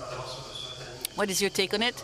I completely agree on the timing aspect of it. I have an example in mind. It took 16 years or 17 years to the European Commission to do a summit on digital after Google emerged. Google was already 16 or 17 years old, and there was never a summit held on the digital industry. and sector. It means that the awareness of what digital brought to the world in our everyday life, in every side of its economic sector is huge. So we're in the middle of this press that is in the middle of big revolutions and changes. We're really convinced of it, of the freedom of the press. Otherwise, we'd not do this job. It's a tough job. And when we think that we've solved one problem, there's a new coming our way. So we've all said it. It's part of these narratives. It is really aligned with democracy. It is linked with the democratic foundation. An American survey showed that when the local newspapers disappear, the likelihood of people going to vote also drops, because they don't have a local newspaper, and it doesn't feel like the national newspaper talk about their reality, and that's why they don't feel so involved in the elections. So we really need to fight for that. The models that we keep are the models to adopt. We want to adopt even the finest technologies. We try to be up to the challenges we're facing in les Ecos. We have many people who do tech, developers, all these jobs. We have integrated them, and we're trying to present ourselves as a media library. Because if we don't have the right tech, we're not going to find the right audience. We're not going to go how to address them, how to reach out to them. We want to be able to analyze the profile of a customer who maybe would register to our newspaper, would subscribe. Subscriptions are key. How many subscription a French household is going to get? 2.5, 3.5, 4, 5? It depends on the income, of course, and not everybody can do whatever they want. So there's a subscription to a major American platform that offers a lot of TV series. There's Canal Plus. There's platforms like M6 or Disney if you have children. And then if you have a newspaper, that means that you already have 4 or 5 subscriptions. So we fight for this, and we are fighting competitors who have a much better IT system, because is it also going through alliances? Maybe TF1 decided that they would make a partnership with Netflix. France Télévisions decided to also make a partnership with Amazon Prime. So are they competitors or are they opponents? Well, the platforms that we create could be an alliance. We want to do alliances. In the press sector, and I'm going to say it very quickly, union is a fight. As we said in the 70s, we really need to fight every day to be together, because there's so many different traditions and families and subgroups. In the fight of the 3 neighbors, there's a bit of a cryptic fight, which was providing publishers with an income. It's a union of press that. There's of course a few lone wolves who want to do their own thing, on their side. But we managed to have 300 titles signed for, among which many regional newspapers. How would we have been able to negotiate that with major platforms that have many people in it? So the pooling of the skills allowed us to have a result. It all started with the litigation. We brought us 800 million to the state. That has a hugely creative use. Part of it is escaping us, a part of it is getting back to us. But we may have obtain that all the fines that the state won will be earmarked to a particular account to feed some subsidies to the press. But we're really united, and we're trying to be creative and coming up with solutions and innovations, because we believe in what we're doing. Thank you, Pierre. I feel like you're talking about the bad, well, the fact that the locals, the public authorities don't take into account your economic concerns. What about the word disinformation? Tidar, you see all the politicians in the world, the heads of states, even in France. Do you feel like they're really taking into account properly this disinformation topic? And do you think they're fighting enough against it? The answer is yes and no. You need to develop. Yes, they're more and more aware that war is being waged by other means. Disinformation is a tool to wage war against countries. And we see what's happening in Georgia. In Georgia, Russia has managed to obtain what they wanted to obtain in Ukraine without having men on the ground. And they're doing this thanks to disinformation, electoral fraud. So they spend much less money and much less soldiers, and they achieve the same result, which means that Georgia is being completely falling under Russian sovereignty. And a lot of European leaders understand that this solution. Have we deployed enough resources to fight against that? I don't think so, because we can see the awareness, and we saw it last week at NATO, the reaction of European leaders. But we need to deploy other weapons, and one of them is to fight against disinformation. That's what we're trying to do within the fund, to finance independent media that in the war of narratives, they counter the Russian narrative and they try to promote local narratives. I would like to add something to what Pierre said. The key is in the European, in the world, in the rich world, and in the global south, is to find a way to attract the young people, because they don't vote, but they also don't consume any media. I teach geopolitical in a university in Paris, and I ask my question all the time to my students, how do you get your information? And it's either TikTok or Instagram. It's the same young people who decide not to go to vote. And we watched the same trend in Romania. The younger you were in Romania, the more likely you were to vote for the extreme right candidate, which was the equivalent of Trump. And the older you were, the less likelihood there was that you would be voting for the extreme right candidate. So I think awareness goes both ways. You cannot just rearm Europe without thinking about rearming ourselves against disinformation. Thank you, Tidar.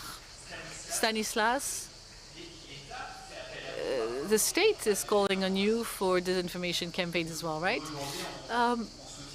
We back 60 prevention campaigns in France to accelerate vaccination, screening, compliance to treatment, therapeutic compliance. And I've said it when I gave information on the health sector. There are two wars that we need to win. The first one is the technological war. And you said it. We have 1,000 engineers, and you have probably 100. But the state has 30,000, Meta has 30, Google has 60,000. So of course there's a technological battle that we need to win as a group in the information war and in other sides of the economy. The second war that we need to win is the war of usage. How do you make sure that we take over the usage again, the behaviors of consumers? When I created Dr. Liv at the beginning, I thought, well, I'm going to help the doctors. I'm going to give them superpowers, and I was joined by so many doctors. And then eventually the patients joined and signed up. And I realized that what was happening is what's happening in the media universe is that ChatGPT is going to replace the doctor. Google is going to replace the doctor. So gradually I felt like, no, I'm not going to let this happen, because one, I believe in French doctors.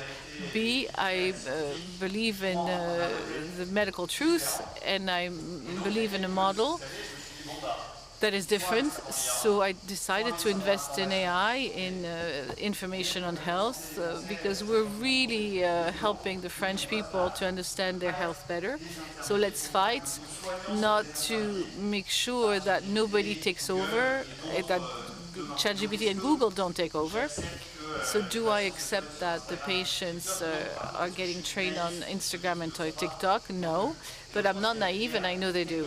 So there's a technological war on behaviors that we need to fight, and we need to work hand in hand with public authorities to work in all the sectors that make our society, that compose our society and make who we are.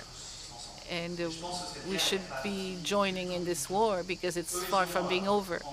They have, in 50 years, won part of the war, but the next 50 years we can still wage this war. But we need to work together as a group, public authorities, private actors, to do that.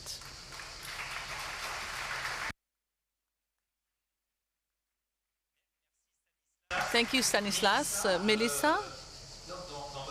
In your journalistic practice, we talked about the younger ones. Have you changed your narrative? Are you making TikTok now? Yes, yes. We're trying to attract the younger audience, going through platforms such as TikTok and Insta. But I want to insist on what we said. Everything that we talk about accelerated after the second mandate of Donald Trump. You were talking about all these channels, these local media, regional media that was backed before by public American funds that were cut from one day to the next. And that's really for ideological reasons, because the real information goes hand in hand with democracy. And in places where we lose the journalist work, a media that is working efficiently, that leads us to autocracy and war as well, sometimes. So if we cut the fact that America cut some of those local newspaper, and America and PBS was backing in the world some media and journalists that was working in difficult conditions, and now they're on their own. So you talked about AI. Elon Musk is checking with his teams if he can change his AI, Grok, to make sure that it would think like him, not in a way based on facts and data, but just based on the way he thinks. So this new American administration, everything that we talked about, has amplified it. They have amplified it with the actions of the new administration, the powers that they give to new platforms, the fact that Mercer is stopping their fact checks. Before it was a job, but now it's a war. And you're right. It is. I tell you, our work remains the same, which is to go grab the information, to go shoot whatever's happening on the ground, to try and understand what happened, and then to relay it to people. It's the way we're relaying to people that is different. When TikTok, we have formats where we can maybe explain more, bring more transparency to show you also how we worked, and it's the black box, isn't it? To make people trust us. Our brand was probably enough for the generation that still watches TV, but it has to be changing with this new generation. So today we're hostages. We were king of the cable 20 or 30 years ago. Now we're being held hostage by those platforms and by the platforms of the American tech sector. Thank you very much. I don't know at this stage of the debate there are people who want to ask questions. I think there's a mic floating in the room. Can you please introduce yourself in one sentence and ask a very quick and short question? Thank you.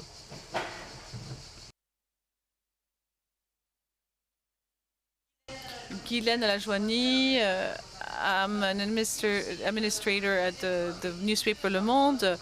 Les Échos called broadcasted telemedicine during COVID. I'm the one who invented satellite telemedicine, which is to make the data travel rather to make the patients travel. So my question is for Stanislas, but we created a ethics committee, deontology committee at Le Monde. Do you have one as well?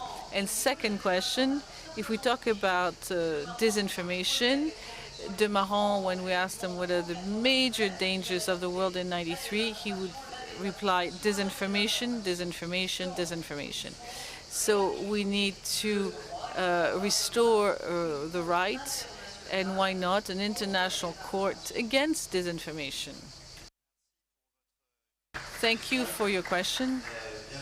Of course, I completely agree to your second point, particularly on the health topic. On the first one, we have a committee, ethics committee, medical committee, scientific committees. We have a committee with a mission, with access to care and health.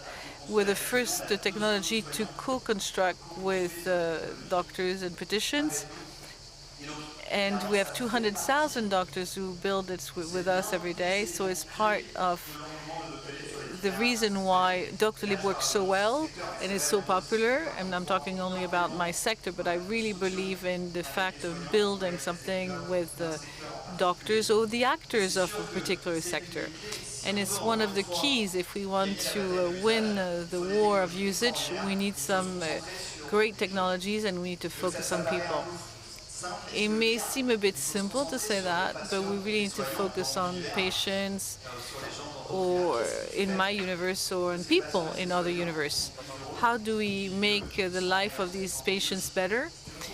And if you don't build something with the doctors, you can't do it. Pierre, you want to say a word? Yes. In terms of les Écoles Parisiens, 2 years ago we released, before anybody else, an ethics committee, a charter, for the usage. And it was a very great momentum because we have many user cases at the Parisien, and we set right away the idea that every time we need to release something, it has to be checked by a journalist. Because we know that the fact that to adopt new technologies is sometimes difficult, some people have concerns, so that was a great step forward. And in terms of ethics, it's up to, we have over 700 journalists in the group. They all have to comply to an ethics and to check the information and not be influenced by their own private life. So what is really important is to set a rule on how we function. There was a very important thing to say about disinformation. At some point, the site of Le Parisien was used by interests that we're not going to quote here, but all of a sudden we were becoming very anti-Ukrainian. So there was something like a very active disinformation. The media should also learn how to develop the education to media in high school. It sounds obvious. Sometimes there's no... for 1 hour of class, to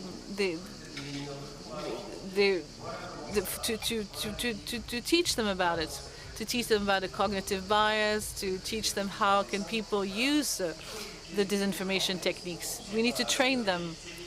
It was one of the proposals of the General States, and we have time for a last question. Hello, thank you. My name is Robin Douche. I am a student in political science in Grenoble. Want to be a journalist. My question is mostly like we are a few days from a bill of law that was refused, that is going to go to commission on the merge of France Television to reduce the costs again and always. And us young people and everywhere in the country, we use a lot of media of France Television and Radio France. We're very attached to them. like any other media, by the way. I would like to. I also listen to all of you on stage, Radio Classique as well, RTL, and all that. But I really want to keep a public service, and I want to still be able to have a public service in my country. And Dr. Lieb is the same, to know that it's not a state initiative, that the state was not involved to create this initiative. And in every other sectors, dozens of different sites where they don't talk to each other because they're far away. The information is getting lost, and I feel that the state is not fighting for it and not training or teaching enough on journalism to the audience at large. So I'd like to have your opinion. It's going to be difficult to get everybody's opinion because we're running out of time and we don't have a state representative. But David will answer. I'm sure I can start. And I felt a bias in your question. You talked about cost cutting. I don't think it was ever part of the project. So I think it's important, if you want to be a journalist, to take each issue in a very neutral way. And I wanted to say that we bought RTL, and we have François with us every morning to talk about economics. Thanks to the M6 group, RTL is doing great. We're investing in programs, we're investing in journalists and anchors. We have the resources to do that. If we hadn't merged, and if we hadn't joined forces, we would not be in the same situation. So I think it's a very French conversation. It's completely absurd to have two financial departments, and it would be very logical to have one public service that is strong and are grouped. I find this debate not necessary. I'm sorry if I'm a bit blunt. I'm sorry, we're going to have to stop. Thank you, both to the five of you. This session is over now. I'm going to give the floor to René Bandit and Frédéric Faroche and Pierre Ferracci, who are going to come to talk to us about ecological transition.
Bonsoir.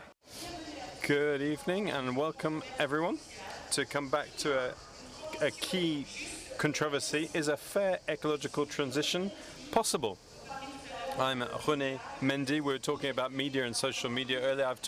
I've created a platform online, Women in Plural. I've also created and worked with a system and platforms in Africa, and I, for a number of years, was working with the BBC. I'm delighted to be with you this evening. So, faced with this climate transition, how is it possible to have a fair and long-term transition? Is it possible to take care of our planet and take care of vulnerable populations? That's what we're going to be talking about, among other things, with two eminent speakers, Frédéric Faroche and Pierre Ferracci, who I'm going to be introducing to you. So Pierre is an economist and an accountant. He's the founder of the Alpha Group. He's specialized in economic questions, but also social and environmental questions for businesses and also public organizations. He's also the president of Paris FC. He recently sold the majority to a group led by the Arnault family. He has brilliant economic expertise and is also socially committed and has a passion for sport as well. Alongside him, we have Frédéric Faroche, who's an engineer by training and chairman of Gazelle Energy since 2024. He's a specialist in energy infrastructure and has started with Dalkia with heat networks and has also worked in Central Europe in a number of operational positions. He was also focused on conversion from biomass, or to biomass, I should say, and he is the chair of Gazelle Energy, working on these questions and is working on these transition questions within his corporation. So before we go into the debate and we talk about the question, I'd really like to hear from each of our speakers how they perceive this question of the climate. Is a fair transition possible? We're going to start with Mr. Faroche. Thank you for this introduction. Thank you for the invitation, René. So from the perspective of an energy experts are always going to have a preference for optimism and a desire for action rather than a pessimistic perspective. So very briefly about Gazelle Energy, we are a hybrid electricity provider, a producer. We have some renewable electricity, but also we have standard thermal energy production like hybrid cars. We use the low carbon aspect of our production a great deal more, but it's the other part that makes the noise, and it's actually that secures the whole system. So for us, there's no debate for us about the climate emergency and the need to go quickly. We are in the transition. We're working on this with everybody, but we are not blind either. And what I can see is that we're struggling to get everyone up to speed, particularly in terms of the technological transitions needed.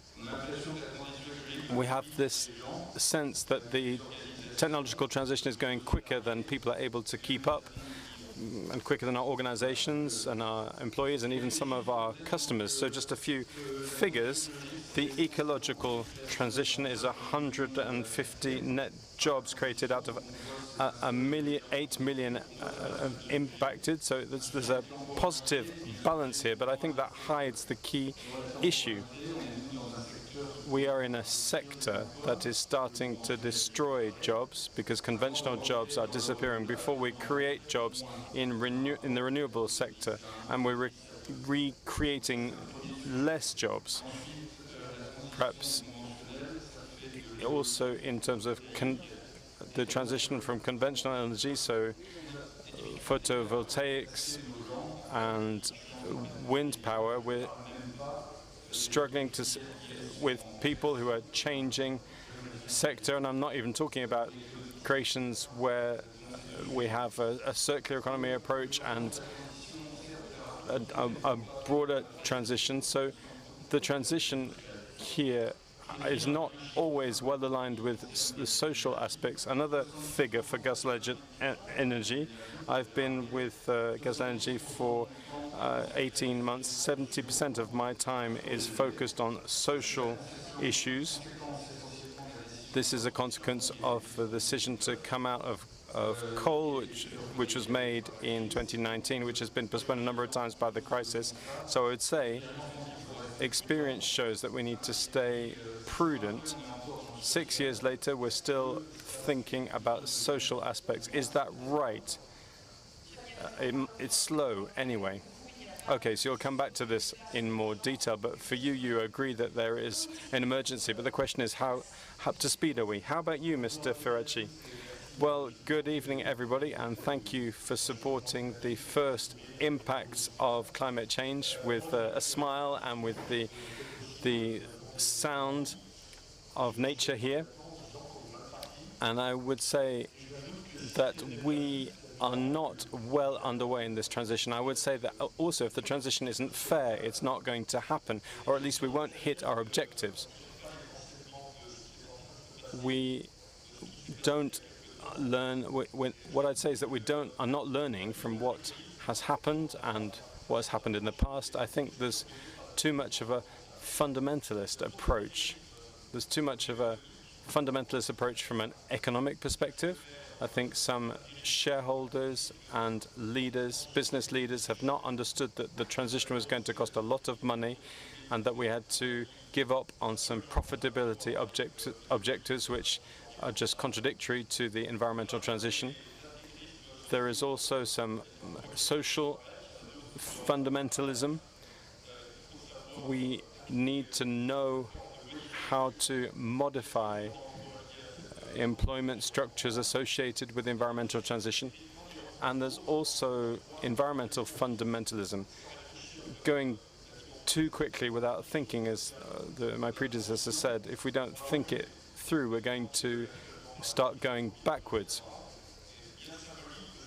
There's a key figure here in terms of electric cars. If we want to move forward with electric cars in an intelligent way, which everyone wants to, but not at any cost, what we need to do is find a good coordination between economic objectives, social objectives, and environmental objectives.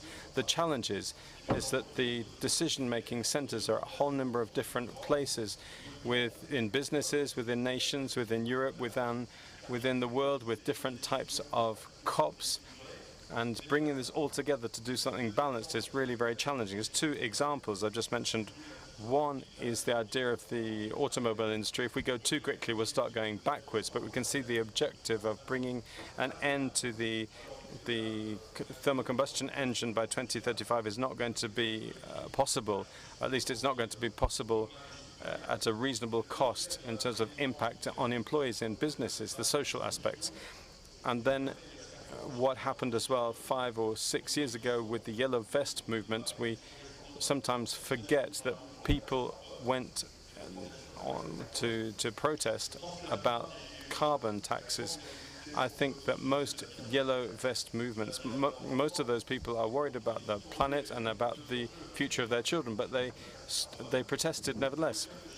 Okay, well, there were other issues. It wasn't just about the carbon tax, but we need to have a reform of fiscal processes in line with the transition.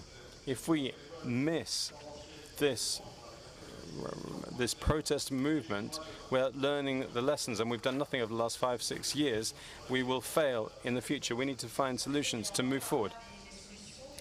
Thank you very much. So we'll talk about solutions. So you are saying that if the transition is not fair, it's not going to happen. But what we can see is that around the world, governments are moving backwards and pedaling back in terms of environmental transition. What do you think about this? Do we need to let go of this idea of an ambitious green ecological transition? Sorry. Mr. Ferracci is so passionate about this. No, I think we haven't moved backwards, but we need to be pragmatic and we need to try and synchronize agendas. I think the ecological agenda. I like this term fundamentalism. Fundamentalist, I like that. I think it's the ecological agenda is ahead of the social agenda, is ahead of the economic agenda and also the industrial agenda. So if I can give an example, which is our example, which is, I think, fairly symbolic and well known, we, like EDF, had decided to come out of coal power. This was a decision made in 2019. It's a logical and key vital decision, but we tried to do it very quickly in one go, and it didn't work because of the crisis. We closed down the coal power stations, and then we got them going again. That period just lasted 2 years. So what we need is a real transition, and so what we've suggested is a pragmatic solution. But the first box we need to tick is that we need to reduce greenhouse gas emissions. So the plan is to reduce this by 2 or 3 or 4 by 2030. That's well within the objective of minus 55%. And there is a lower cost here, and also our plan makes it possible to maintain employment. It doesn't cut it off in 2019. So this solution has been put in place with the support of government, of social partners, with the parliament as well. So I think this is an example of a pragmatic solution. So in summary, I think we need to focus in closures in a real transition approach. So there are solutions, but we need to take time. And what is your approach and your solutions and your priorities, maybe? But first of all, there's an effort at the global level. If you talk about USA and Argentina, which are two major cases, where apparently the stakes of protection of the planet are coming second on the back burner, and the most urgent for them is not to deal with those challenges. I think we need to avoid that this type of populism that unfortunately is very popular in the world at the moment is getting united together to fight against environmental challenges and issues. That's why we need to take the economics questions and social questions with a lot of justice. I am not convinced that we will be able to reach these goals to protect the planet by onboarding all the populations towards these goals. If we don't deal with the economics of the situation, we need to make sure that the profitability ratios are sustainable. We need to do a reform of tax reform to make sure that it's not the most underprivileged who are paying the price of it. That's why I mentioned the yellow vest, and that will incite them to rebel. The yellow vests, it was not only unemployed and students, it was also some shopkeepers, self-employed people who had some constraints to go around, and they could not align to those goals coming from above. And economically speaking, so we need to really think about the economics of the environmental, ecological transition. It has to go through a tax reform. Nobody wants to do it, neither in France, neither in Europe. And we need to agree on the scope of the investment that needs to be made. The Draghi report gave us some interesting guidelines on this topic. If we make this type of investment, there's some things that we won't be able to do anymore. And when I talk about economic profitability, we need to accept that this transition endangers, maybe for a little bit of time, some goals that are not sustainable, that are not achievable. So we need to give on all sides, and from the Brussels Commission, we should not impose a pace that is too fast. A good example is the automotive sector, because a lot of people are going to turn against it. If we look on the Chinese side, there's an invasion of engines that are affecting the French automotive or the German automobile sector, because we should stop stop making decisions amongst 27 countries, and among these 27, they're not making cars. So I'm all for going all electric, but we're wasting time, and we're just promoting the rise of populism, like in the US, like in Argentina, and like in other European countries. So your solutions to avoid in France to have the yellow vest in the streets again is to listen to the people, to the working people. The question is now addressed to both of you, but maybe if Mr. Farage can answer. Somebody has to pay for this ecological transition. Who's going to pay for it? Well, the question of funding is fundamental. In France, we evaluate it to some 60 to 70 billion euros per year. So the carbon credits is 10 million, so there's still 60 billion to fund, both by the private and public sector. It remains a huge amount. I'm not going to talk and compare it about the budget of the state or the debt that we have, the abyssal debt that we have. I would say a word on how we can mobilize private funds. To mobilize private funds, I think the first thing to do is to keep a price point that is quite strong and that is stable, to give visibility on the middle term. Otherwise, nobody will invest in it. And the carbon price is going up and down between 50 and 100 euros for the last few years, so it's very difficult to make any forecasts. So the idea maybe to block this CO2 price is a good idea, or to manage it. Same thinking on the price of electricity.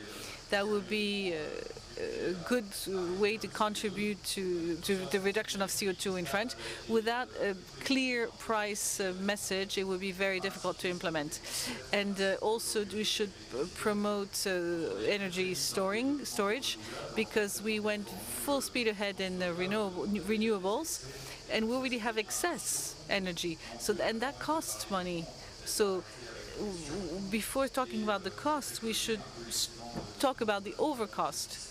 These are a few leads. I haven't found a solution for everything, but Pierre, well, it means that everybody's going to pay a bit, but some are going to pay more than others. Jean-Hervé Lorenzi talked about the divide between inequalities in terms of property, even more than in income, and also there's some gap and some imbalance that rose in the last few years. So it's obvious when I talk about taxes, we need to tackle these inequalities, and taxes are here to do that, and it doesn't do a good enough job.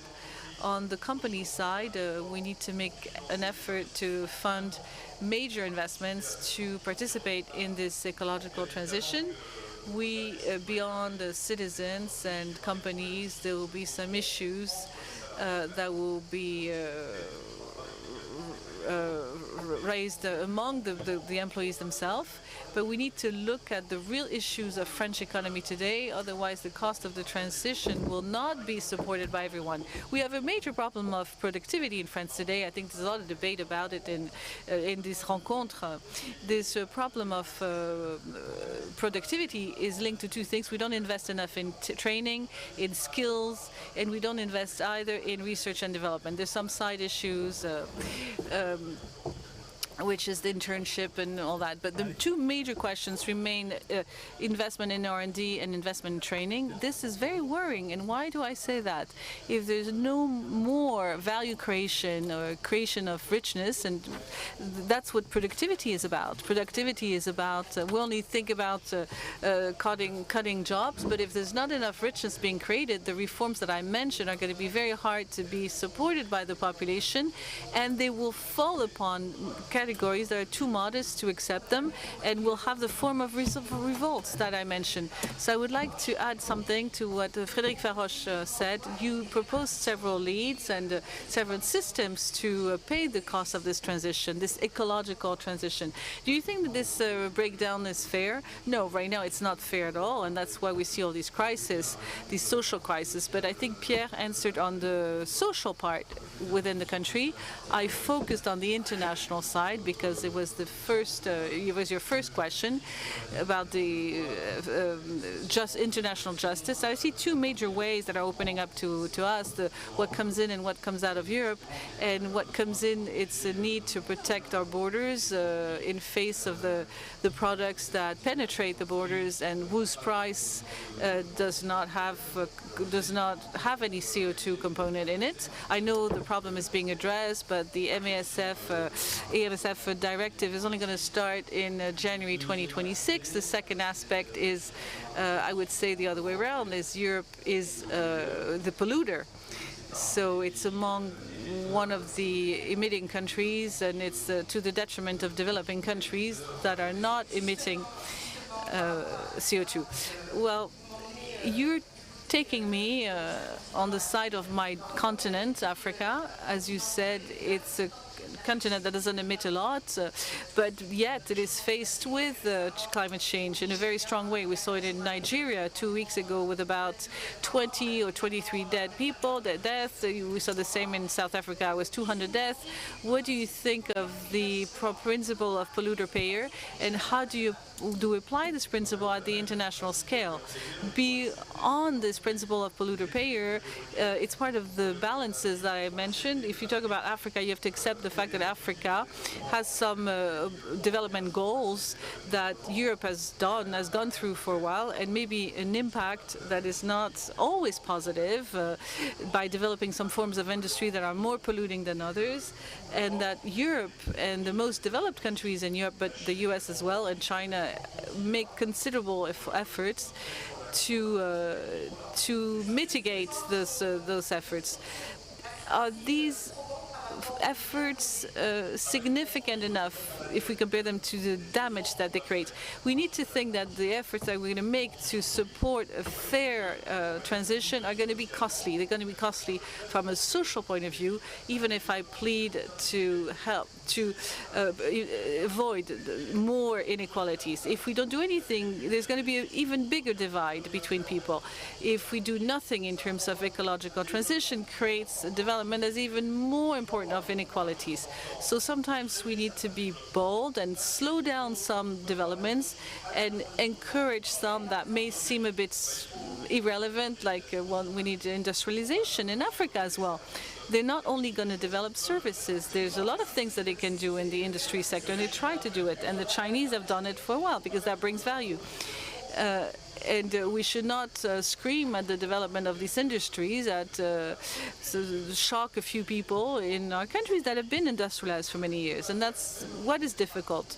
We cannot do at the same pace and everywhere something that is less acceptable in countries with very high poverty rate than in Western countries. So if we look at a country like the US that does not give the good example and develops fossil industries, it's not going to help. I hope they're going to have a problem. Frédéric Faroche, yes, of course, I share the opinion. We need to find a way to encourage American and European companies to invest in Africa and other countries. I see two. The ways to do is the credit carbon type of investment, because it's always the carbon market that helps to resorb inequalities. So we need to implement it in a transborder way. There's some devices that exist. I don't think they're being very much used. There's some bilateral agreements that are starting as well. I'm not sure they're used enough. So let's go back to Europe, if we may, where some countries such as France are try to develop nuclear energy, versus some others like Germany and Austria are turning away from it. What do you think about that? Are you in favor of nuclear energy to reach carbon neutrality? Well, if anybody gives me another option, I'll agree, but I think we need both. We need alternative energies, and for the decarbonization goals that we set ourselves, nuclear is fundamental. The Germans are not always the good example to follow. They've used a lot of Russian gas for many years, and they didn't balance it out with other countries and other sources. So the populations have to be on board. We can see that solar energy and windmill also create some issues in Europe. in some countries of Europe. So we need to have a democratic debate and find a balance between the alternative energies and the nuclear energy. We lost a lot of skills lately, and we've made a few gestures that really turn against us. The last word for Frédéric Farroche, I believe that everything was said. On the nuclear, I want to hear you out on the nuclear energy. No, I completely share the vision. Nuclear in France plays a very important role. I think it'll be less than 60%, but it'll still be a major. It's a decarbonated production of energy. It's a pragmatic and natural solution. Just to wrap up, just a few words, 3 words. Tell me what you do in your life of citizens. What do you do at your own level to fight against that? Well, for example, I didn't ask Jean-Hervé Laurenti not to put AC in the amphitheater, and I thank everyone to bear with the heat. Lots of things to be done on a daily basis, but this is not how we're going to win that transition, but we also need that to do that. And Frédéric Farroche, what do you do in your life every day to fight against climate change? Well, I already have an electric car, despite that everything that was said, because I can afford to, but I would like it to be accessible to everyone and to be fair and sustainable. We need to think ecology, but we also need to think about sustainable development. Thank you very much for this debate. Thank you for these exchanges. Last word. You have a few seconds. I would say a few seconds, 40 seconds. Everything was said. We adapt as best as we can to a calendar that is imposed socially and economically. Would like to slow down sometimes in some sectors. The last word is I'm very confident. It's hard to find the balances that I mentioned: ecology, environment, social, economic sector. I think that the French people will try to find the right course to land into a greener planet with a very good social transition. We hope not only the French people, but the whole planet. Thank you for giving them a round of applause. Thank you very much.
Good evening. Very happy to be with you to discuss a major issue.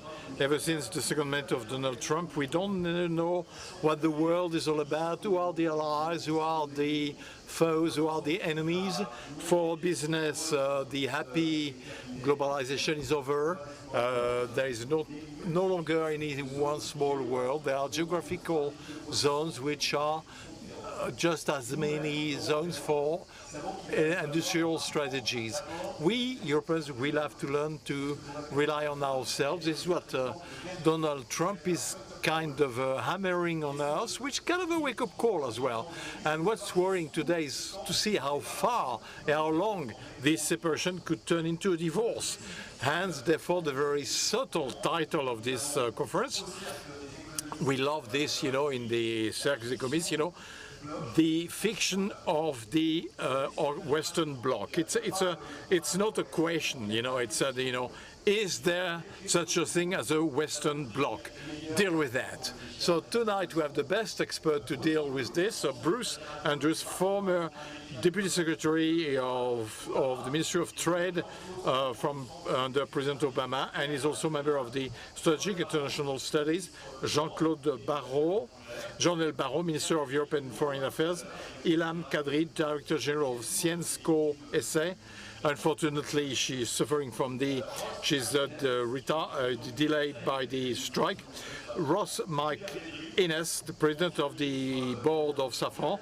Hubert Védrine, former Minister of Foreign Affairs, 14 years in the corridors of power with François Mitterrand and Jacques Chirac. And to frame the floor, Jean-Philippe Pisani-Ferry, professor in Sciences Po Brexit at the Pestation Institute, will set the stage. Jean. Thank you for this introduction. Yes, I am diversifying my activities, and I have one foot on either side of the Atlantic, which protects me against all sorts of things. So, why this title? That comes to the imagination of Jean Hervé as well, but it's quite a Védrinian title, which makes us question the Western world. So I looked at when this was used for the first time, and when it died. Well, it's dying now, I think. It was born, no doubt, during the First World War, when when the Americans and Canadians joined the World War. And it is in the decades that followed the Second World War that the Western world was at its summit, both economically, they were dominant economies, and politically. The rest of the world was either isolated due to their own fault or reduced to silence. So what changed and why? Well, it changed for a combination of reasons related to the circumstances. But the deep-rooted reasons are that the economic and geopolitical domination of the Western world ceased to be obvious. The emerging economies, the developing economies, gradually became more autonomous, and they no longer consider us as having the monopoly of wisdom and virtue. And of course, we must say that we've done a lot towards that, including the fact of having managed the financial crisis as we did, which took us to the financial crisis of 2008, and also for having managed the pandemic as we did, meaning having missed an opportunity to make things good by providing vaccines to the entire world. Curiously, contestation didn't come from the outside, but rather from the inside, with the election of Donald Trump in 2016, and then, of course, in 2024. And this is what really has split the Western world. Is it sustained? Will it be long-lasting? I think so, because between America and Europe and the rest of the world. The directions that have been taken are quite contrary and seem to be set in stone. So what can we do about it? That is what Christophe asked. What should Europe do? There are three possible attitudes. The first is to try to calm things down with the Trump administration. The second is to come up against the Trump administration. And the third is to look for other partners and to build an external economic policy and diplomacy with other partners. It so happens that I proposed that in an article with Olivier Blanchard at the beginning of the year. And I do think that this is really the subject of consensus today, and it's something that we must discuss. So moving towards alliances with variable geometries, with voluntary coalitions, so that we do not find ourselves closed in to a unity process as we have been over so many decades. So I think that is the theme of the discussion, and I believe that the first to take the floor is Bruce Andrews. So we will begin, as you encouraged us to do, John, by having an overview of this divorce, this separation of the continents with a very aggressive trade policy of Donald Trump and also the variable support for Europe and Ukraine. So maybe we can begin with you, Bruce Andrews. You've worked in Barack Obama's administration. Are we here witnessing a definitive break? And what do you recommend today? Merci beaucoup. I'm going to speak in English, so my apologies to those that I will speak. Hopefully everyone will understand. Look, this is, I think, an important time in the world's development. I think most Americans recognize the importance of alliances, and I think history has proved that both the alliances have been important and also successful for the United States, and also that the economic blocs and having relatively open trading has brought unbelievable prosperity to both the United States and to the European Union and a good part of the world. I think the challenge we have is we do have an American president, Donald Trump, who ran for office that one of the key pillars that he ran on was basically a belief that trade is unfair and that he wants to bring tariffs, because he strongly believes in tariffs, that he wants to bring tariffs as a tool to both improve the U.S. economic situation, reshoring jobs, but also to address what he believes is this unfair trade that's taken place. Now, I think if you look at most economists in the United States and around the world, there is a lot of skepticism of whether this experiment is going to work. But I think there are really three questions. One is, what is the impact on the U.S. economy? What is the impact on the global economy? And what does this mean for the long term of our alliances? Because I do think the negotiations that are going to take place are going to be very difficult.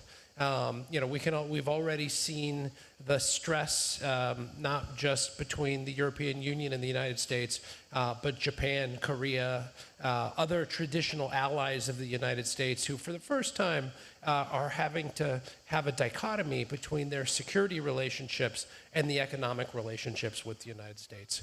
I think we're starting to see some of the economic impacts. There's a lot of concern about inflation, and will this slow down the world economy? The IMF has already projected lower growth both in the United States and globally, and I think we're going to start seeing whether that's going to take place. I mean, it's my hope that President Trump and his team will recognize that getting a reasonable tariff level, not keeping the tariffs unreasonably high and in a way that really impacts the ability of companies to be successful. I'm hoping that as this process goes on, that he'll feel like he's getting enough in these deals to be successful. Now, the real question is, what does this do with the alliances? And I know we're going to have a longer conversation about this, but I do think there's a real concern about the uncertainty that it's causing. And I know from talking to colleagues here in the European Union and around Asia, there's a real question of whether the United States will be a reliable ally in the future. And I think that's an important question that, there's not an answer for yet. I do think if you look historically, the United States has gone through periods of nationalism and isolationism in the past.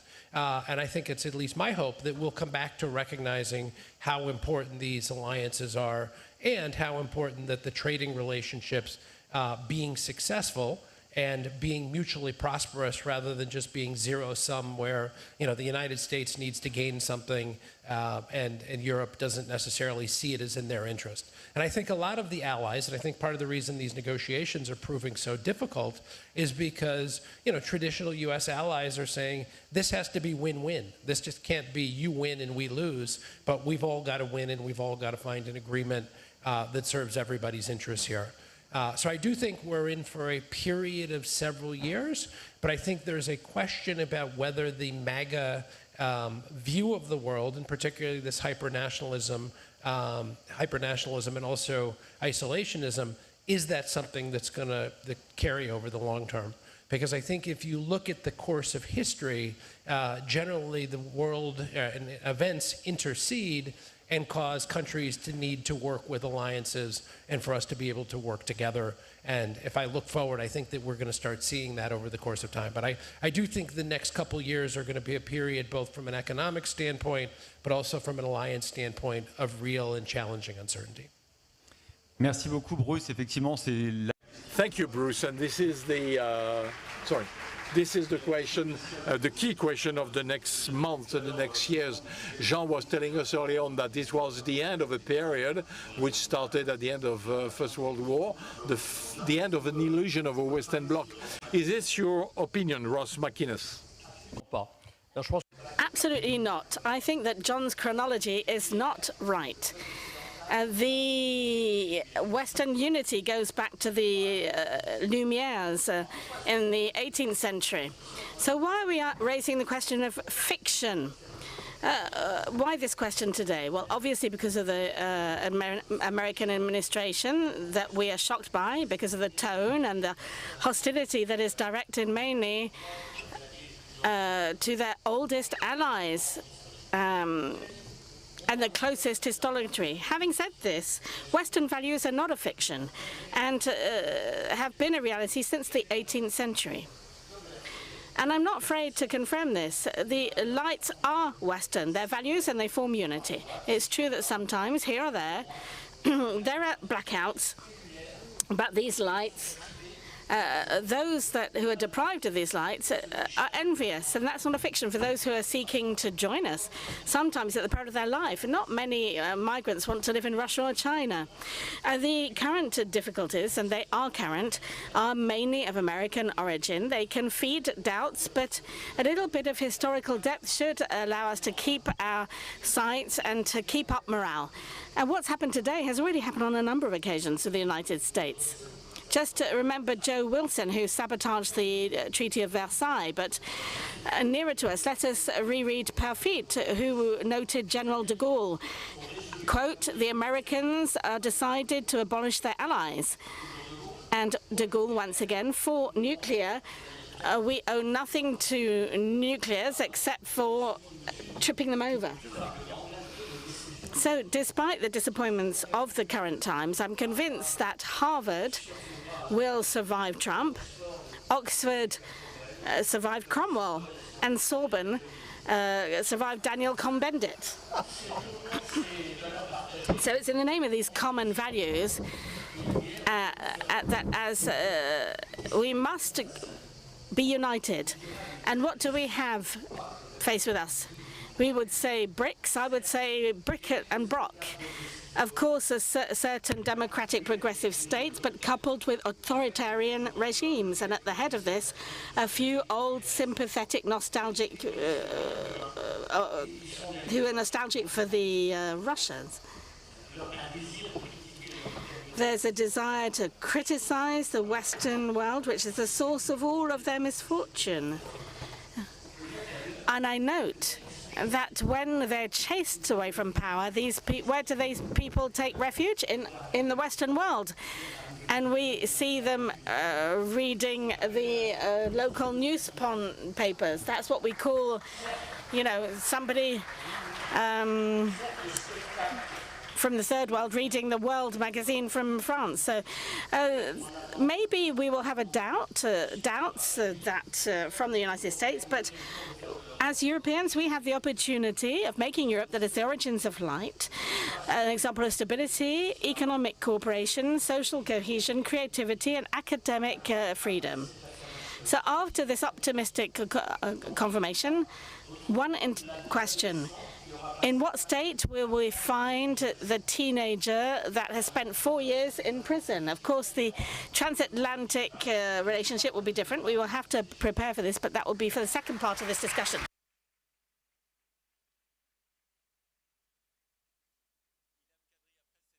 Ian Kadri, after this, let's say, Western-centric vision, do you share this? And as a manager of a large company, how do you see the world in which you're working? Because your business means that you're developing across the planet.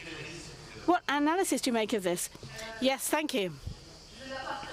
I do not share this vision, and I don't want to engage in this debate of 1717 and the century of the Lumières. I come from the East, but I'm from both. I'm from the East and the West, and my company that is based in Belgium, 40% of our turnover, 7 billion, is in the States, 35% in Asia, and we're the smallest region. We're very proud to be Belgium and European, but we're from a smaller region, which is Europe. I've been working for 30 years in industry. I've been a CEO for 10 years, and I thought that in 2019, during the COVID, I thought that would be the time when a CEO feels really alone, and we have to get back up and get going again after a pandemic. But we are now in a period that is very tricky. It's very difficult to manage global industrial affairs. But, we will get there. I hope that this trade war will come to an end, because it's not good for anybody. So, yes, I do think that there will be a light at the end of the tunnel. I've just come back from China. I spent the entire week in China, and I met the Chinese Prime Minister. I think that it will come to an end. So will it be 10% between the United States and Europe, or 60% with China and Europe? I don't know.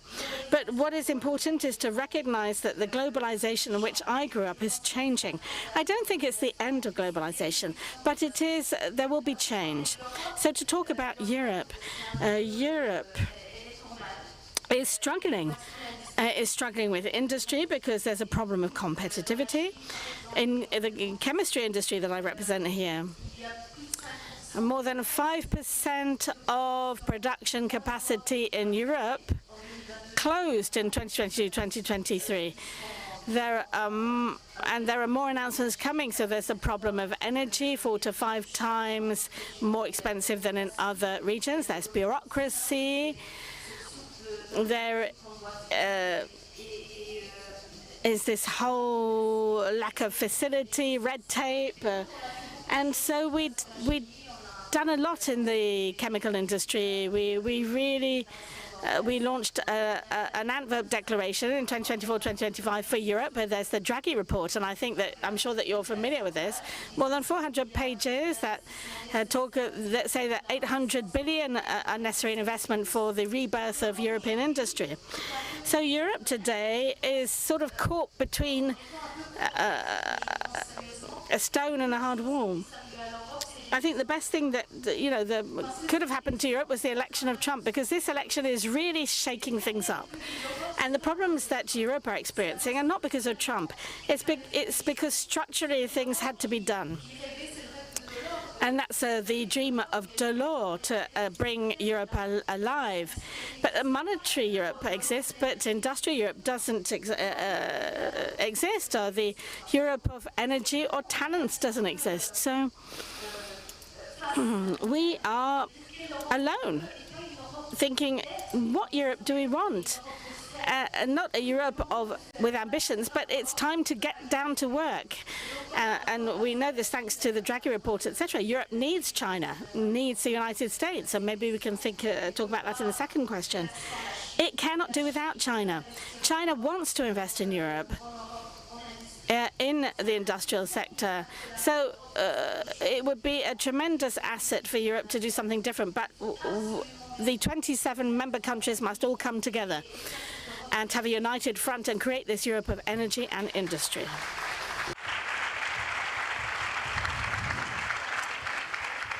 Hubert Védrine, vous avez à la fois vécu. Hubert Védrine, you experienced the Berlin Wall fall, Maastricht, the monetary union, but you know, we were still under the US umbrella. Maybe this umbrella is being closed down. Is it going to last? Well, to go back to the initial topic, well, in terms of philosophically, you have to look at the Occidental or Western values. Basically, you know, the period of enlightenment and the end of godly determinism. It's beyond conjunctures, and it has a lot of impact in the global world, regardless of the geopolitical situations. However, having said that, one step below, we are living a specific era, which was the transatlantic relationship, which did not count for the US ever since their independence, since not even 1917, because Wilson was a globalist. It was not transatlantic per se. It was invented by Churchill and Roosevelt, actually, even before the Pearl Harbor attack. Once Roosevelt had to promise that he would not send the boys to war. So they invented the transatlantic relationship, which led to the alliance, the Marshall Plan, and so on and so forth. And we've been, you know, dwelling on this for years. It might be obvious for, you know, people thought it was the future. There was no the future. Kids have to study in the US, and so on and so forth.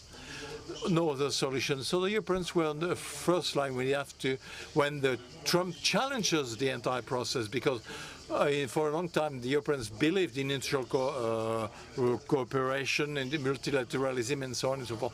They're on the front line now. So Trump is bringing us back to the 19th century. Study the US president of the 19th century that Trump admires, Jackson and others, you know. And of course there will be AI and the Pentagon, fair enough. But I do believe that what we've experienced since Roosevelt, Churchill, which became the Atlantic system, has ended with Biden, because Trumpism is going to last. And even Trump is midterm damaged. I'm not sure that we will go back to the previous situation. I'm not sure the happy globalization will continue. You know, they will. But I see this as quite a considerable event, and I make a difference between the fact that people of the world would love to have a European way of life, and that's the difference with wanting to be governed by the West. I mean, you know, for the last 20, 30 years, we've lost the monopoly of power. Even if people want to live like we live in the West, you know, there's been no better society, you know, still. For Europeans, you know, I said we first line, we're more vulnerable, we're more disturbed because they. Now the question is that, do we have to yield to Trump? Where? In what domain? You know, very sad. Do we have to accept him, not, you know, try to act despite Trump, possibly against him? But there won't be one single answer to this. So we've seen, you know, NATO summit was a joke of what I'm saying, you know, a caricature, you know. But anyway, we will have to take stand like that, and indeed with partners elsewhere in the global south, which is sort of, you know, diverse, but still very powerful, you know, even if they're different style, but, you know, we don't have just dictators, but which means that there won't be any global answer to what do we do after the end of the geopolitical Western globe, which was not a fiction. We did work, but we don't know if Europeans alone will be able to deal with that, continue the mission, or if the West is going to be Trumpized. When you see the power of blackmail of President Trump, clearly, the West is becoming Trumpized, and which would be a different chapter. Would be different if Europeans were able to take over by themselves. So this is where I stand.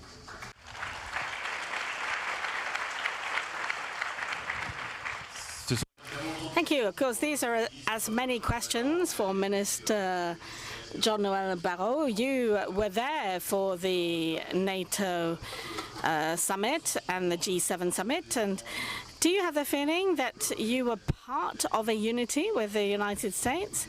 And then the question raised by Hubert is, for this unity to continue, we must place one knee on the ground and claim allegiance.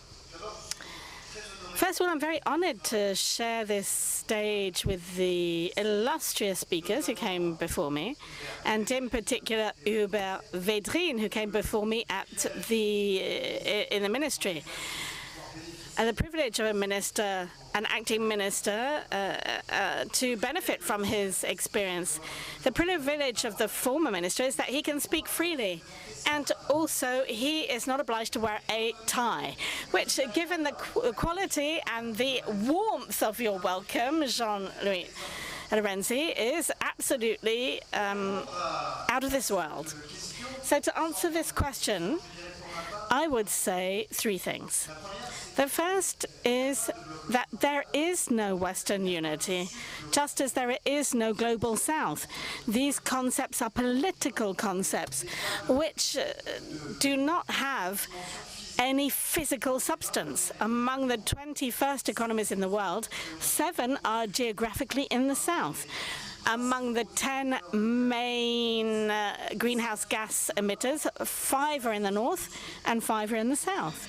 And all of the countries in the world, north, south, east and west, are faced with many challenges.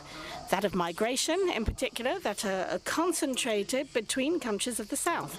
So yes, the world is becoming more and more fragmented. But no, this fragmentation is not happening along geographical lines.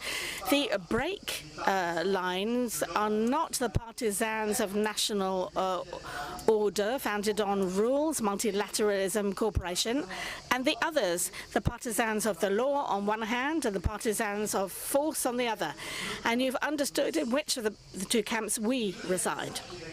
The second message, which is a hot topic, because in a few days' time, normally a very important negotiation should be completed between two essential trade partners, the European Union and the United States of America. And nobody has ever come out of a war trade with a win when it's with their main partner, because customs duties are a tax on the middle classes, which will impoverish American and European middle classes. Also, because the American economy has a vital need of the European economy. The GAFAs have 25% of their turnover in euro.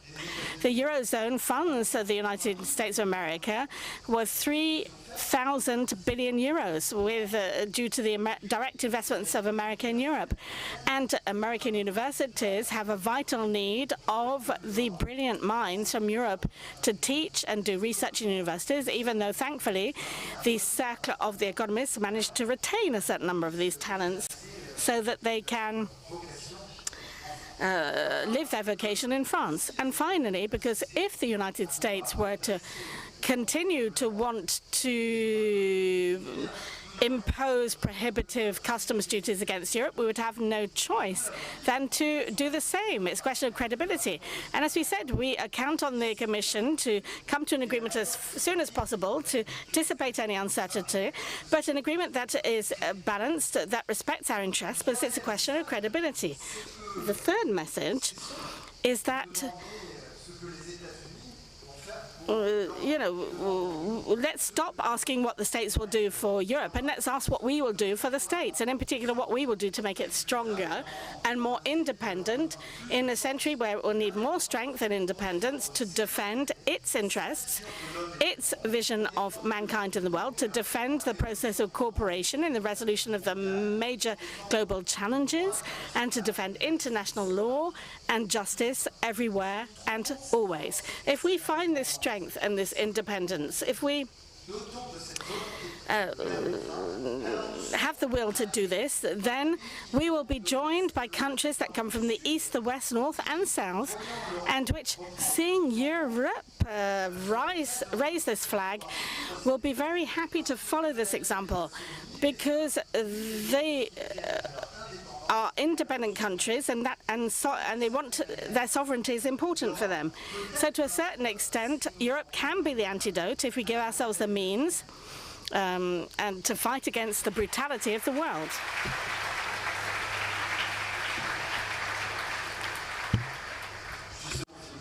So this is a good transition to the second part of the discussion. So we set the stage, we established a diagnostic on the relationship within the Western Bloc, and you sort of started discussing the way we could respond to the behavior of the Trump administration. So now let's keep thinking. So now, how do we take a stand? What do we do? So let's continue now with the way we will negotiate and we work alliances. We saw that during the NATO summit that we aligned ourselves to Trump's demands in terms of investment levels. Now, should we do the same thing, especially when it comes to trade negotiations? That is, please him.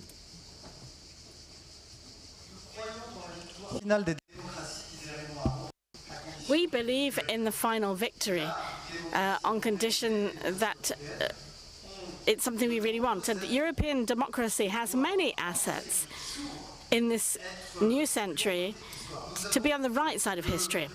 We have the biggest economic market in the world. We have plentiful savings and funding capacities that have not yet been tapped into. We have the most brilliant minds in the world. The question is, do we want or do we wish to continue to weigh in the world's destiny? Do we wish to have weight outside? And our weight externally directly depends on our internal strength, our military strength, first of all, to dissuade threat. I know the observers, the journalists saw in this NATO summit mostly the game of President Trump. What I saw were European countries that at last have understood the extent of the threat that is all around us and who've decided to take on board their security, not in a process of aggressiveness, but in order to push away the threat sustainably by increasing their level of military strength. Secondly, we do no longer wish to depend on others, and so that we can make our own choices. And this requires, first of all, developing domestic markets and a lot of customs duties. There are still barriers in the single market that prevent European countries from diversifying and growing within the entire domestic market. It also means that we need simplification, we must invest, and we have the capacity to do this. I would like to recall, although it's never entirely credible when it's a French minister who says this, that the public debt compared to European wealth is 80%. 80% of the European GDP. It's in the United States at 124%. We have a lot of room for maneuver if we wish to invest. And our economy is also realism, the defense of our interests in a world where, we must admit, the tone has become considerably harsher, and that's why we must increase our military and economic strength, but also our moral strength, meaning the ambition that we have for ourselves, the capacity to resist all blackmail, the will to defend our interests, even though sometimes these interests come at a cost. This moral strength with our economic and military strengths will allow us to defend our interests in the future world, whatever the form it takes and the alliances that we will need to build, because we will not manage to achieve this alone. And so the question that arises in a time where multilateralism and international institutions born on the ruins of the Second World War are disputed, is the way in which we can carry along others with us to rise and meet the planetary challenges: trade, taxes, climate, pandemics. And from that point of view, once Europe has sufficient strength to confirm its strength and to gather other stakeholders around it, well, then it's the question of John Pizarro that we must grasp. It's the coalition of independences. And the President of France launched one when he went to Southeast Asia by opening up the possibility of this type of coalition. Europe will carry along many countries who were in Southeast Asia, Africa, Latin America, who will always prefer the logics of cooperation to those of coercion and or worse.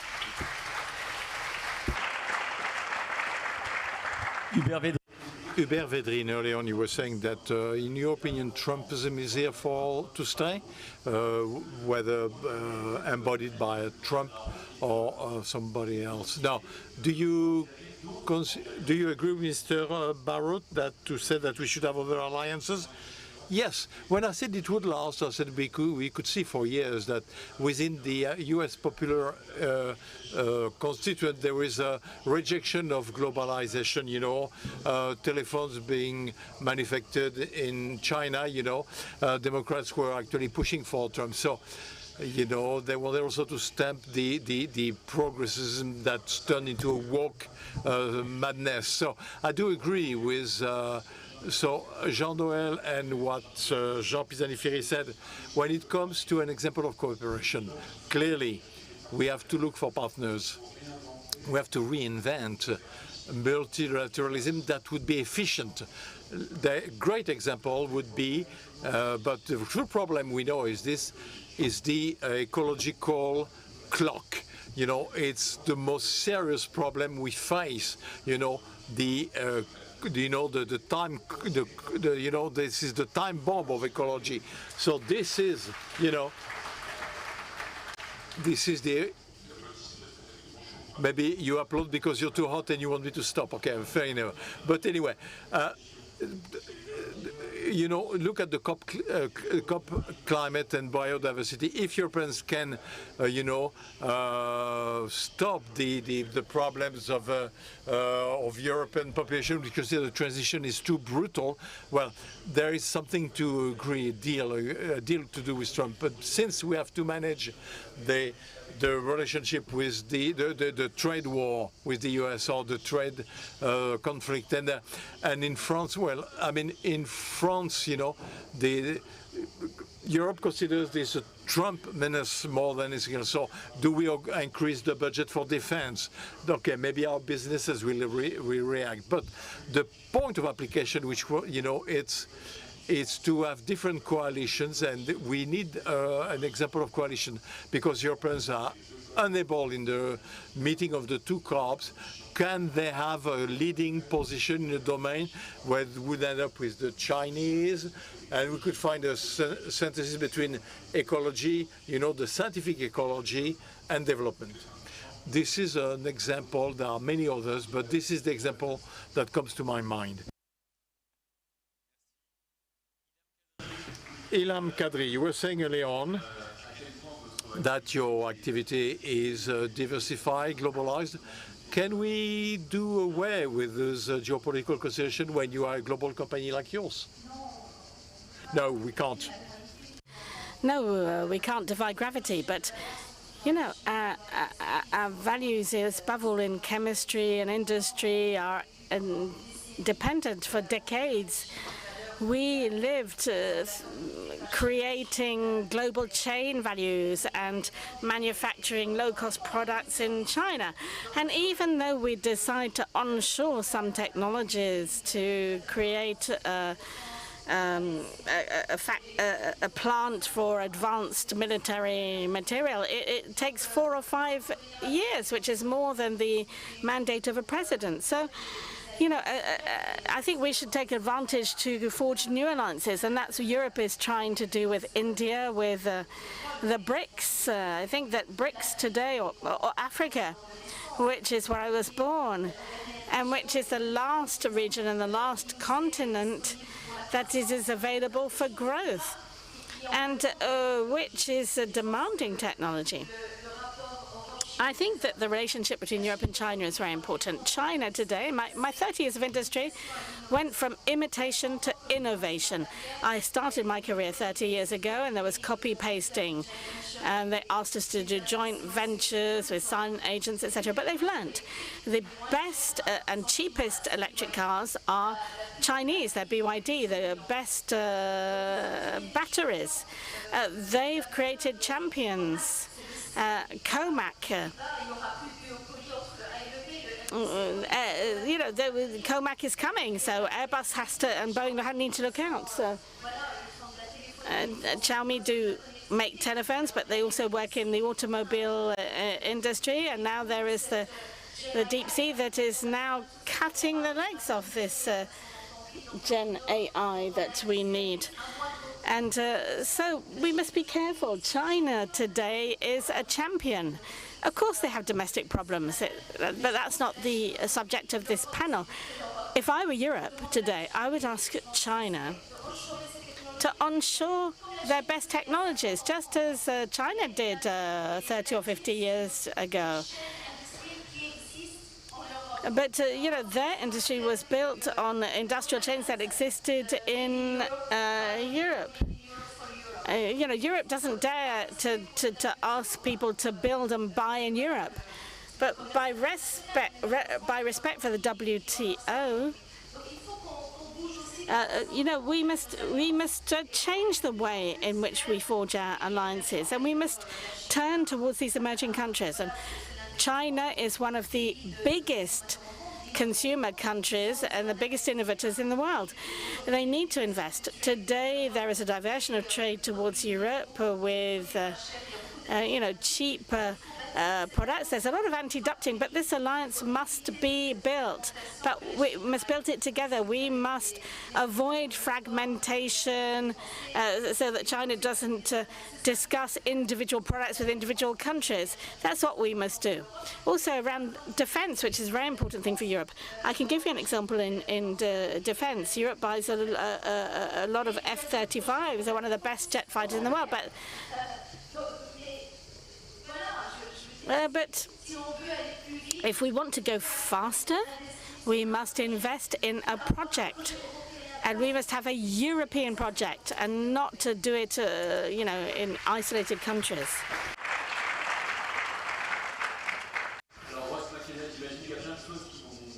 Ross McInnes, I'm sure you're going to react to what's been said by them. We talked about planes, and you're designing jet engines with the US, and so we talk about European defense. Is the F-35, could it be bought by the Europeans? Now, how do you respond to this distance of trade, but a link which remains nevertheless stronger for you, at least? When it comes to the engines, the Rafale engines are not done with the US. They're done 100% in France by Safran, and they are ITAR-free. You do civil engines, they are different. You know, Ilham, Morocco, selected the American planes and not the Rafale. So, not my fault. Not my fault. I wasn't there, but still. So, now, lessons given, lessons to be received. 2 points for defense. First, trade. Jean-Noël Barrot said it better than I would. I invite you to go beyond that. We have to look to other horizons, not just transatlantic. And in this context, I think to drag our feet on the Mercosur agreement, to not accepting CITE with Canada, I mean, doesn't seem to me up to the challenges. You know, standing in, in force of Trump, but yielding to the U.S. farmers' unions, well, to the European Farmers Union, sorry. Well, that's not good. So sovereignty in defense to be able to defend our own interest. For too long a time, Europeans said they wanted peace, whereas in fact, they just wanted to be left in peace. Today, we can no longer afford that. We have to increase our defense budget, that's clear, but careful.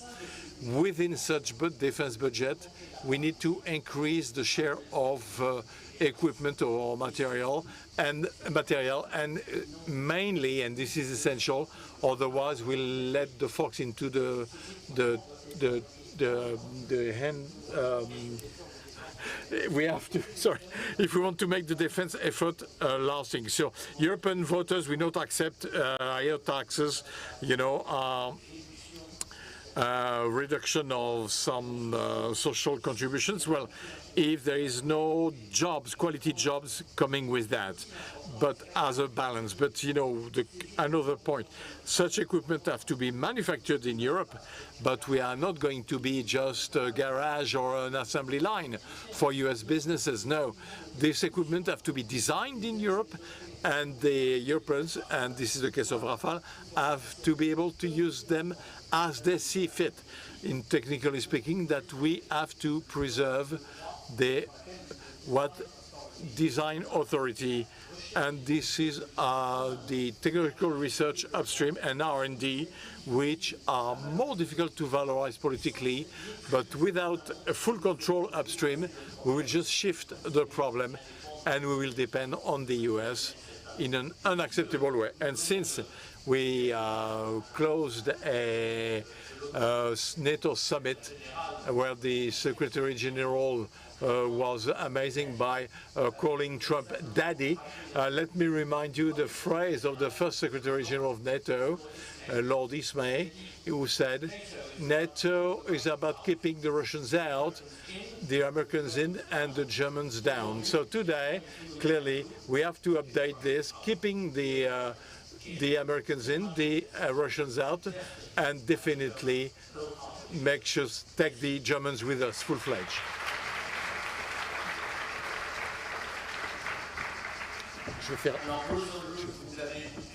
Débattre. Bruce, you listened to us, you heard this inter-European discussion. Now, do we have the good solution? Do we have the good reactions to save the alliance with the US, in your opinion? What's your opinion after what you heard? I do. I appreciate the opportunity to have rebuttal time at the end of this, so this is good. Look, I do think that the alliance is so remarkably important that we need to get to a place where we can all appreciate it. And I think we've got to take a step back and look at two things. One is that the rise of nationalism and populism around the world is being fed by two things, right? One is immigration is an issue that we're all dealing with. And then the second is trade and a feeling that the system is not working for many people in many of our countries.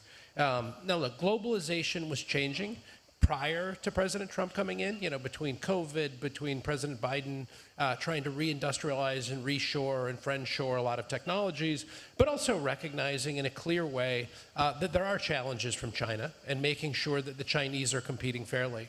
And I do think, as you mentioned, the Chinese cars, which are fantastic. Chinese are making great cars. The challenge is their industry is being done in a totally anti-competitive way now, which is going to challenge the auto industries in Europe and the United States. And so, part of what's driving President Trump on all of the trade is concerns about China. When you talk to people in the United States, what they will say, they will refer to China as what's called the pacing threat, which is essentially the biggest strategic and economic competitor that the United States has. Now, to reset the economic relationship and the alliance, I believe, between the United States and Europe, I think there's two things. One is I think Europeans are going to need to feel that they can trust the United States again, because right now that trust is being questioned by, the actions, and there are a lot of people just listening to this discussion. And then second is having a level of certainty so we can look forward to the future.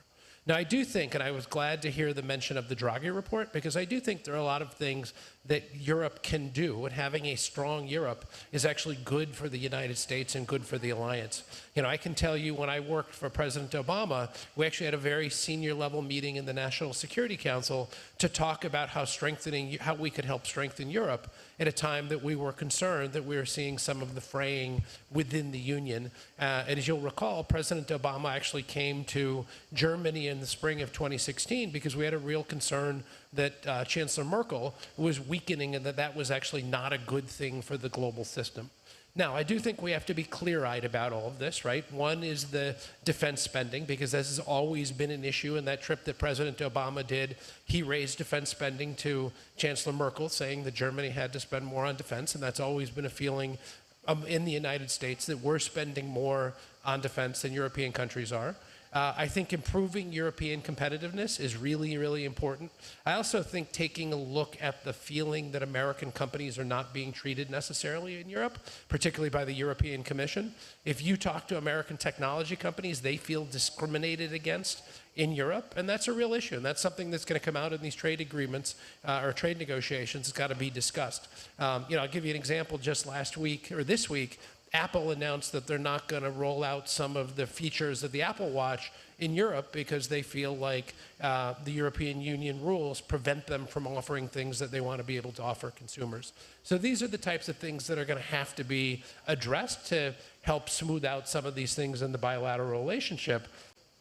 But I do think we also need to show the public, both in the United States and Europe, why the alliance is important and why our trade relationship benefits both the United States and Europe. Because, as I said earlier, we've created unbelievable prosperity in Europe and the United States since World War II, and that's something that we've commonly done together. So I am an optimist, and I believe we can do this. I think there's going to, like I said earlier, there's going to be some roughness in between as we get to that point, but I do believe over the long term, the U.S. and Europe and our allies will continue to be strong because we need each other. The world is too complicated, there are too many crises, and we're not going to be able to do this without working together.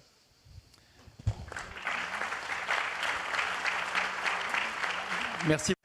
Thank you, Bruce. Before we give the floor back to John for a summary of these very rich discussion, let's give the floor to the Minister, because he was two subjects were raised. First of all, the trade negotiation with the Americans, because Ross was saying that we maybe had to give some guarantees, and also on the GAFAs, which have the feeling, as Bruce said, that they are being attacked by the European Commission.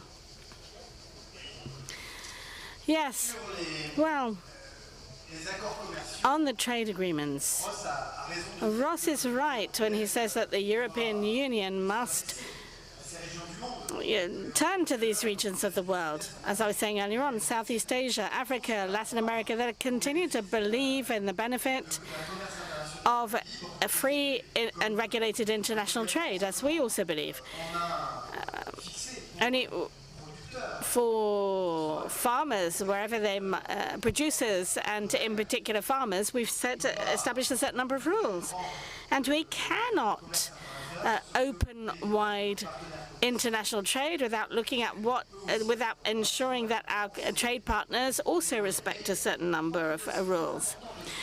So I think it's very important to reiterate that implicit tariffs between members of the European Union were considered, estimated, no doubt, rather roughly, by the International Monetary Fund, who said that 50% of customs duties are hidden due to red tape between the different countries. I did my own little investigation. The other day I was in the Calvados with a Calvados spirit producer. And I talked to the farmer and said, the producer, and said, well, did he encounter any non-tariff obstacles when he exports to other countries of the European Union? Yes, today I received an order from Letonia for different vintages, and for 15 vintages. And for each vintage, I have to produce a report, and each report I have to pay for, and it's 100 euros per report. So 100 times 15 is 1,500 of implicit customs duties for an order of 13,000 euros of cognac to be sent to Letonia. So let's look at the barriers to trade within Europe that prevent our companies from trading with each other. And with regard to digital, and I say this to my co-panelists, we will not change the regulations that we have established democratically. And if the United States wishes their discussions to be held on platforms that are managed by multimillionaires, okay. But in Europe, we will defend democracy that is based on high-quality public debate whose rules are established by the citizens. And as for the other rules that seem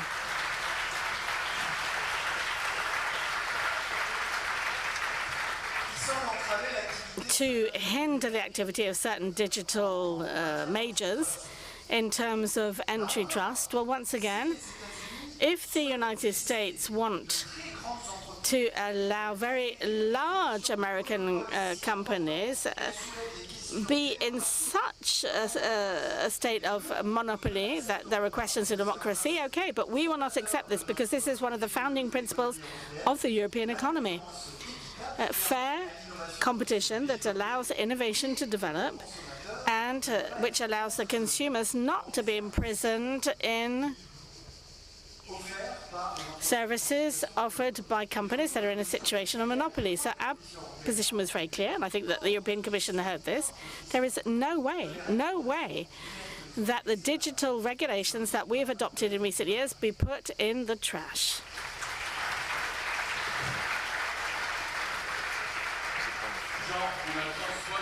John, we have the time for one word of conclusion or a question, as you like. Are there any questions from the floor? Okay. Sorry, the interpreters need a microphone to translate.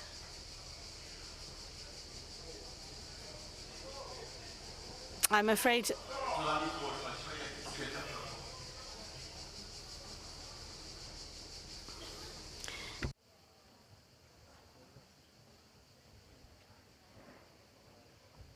Oh, Monsieur le Ministre.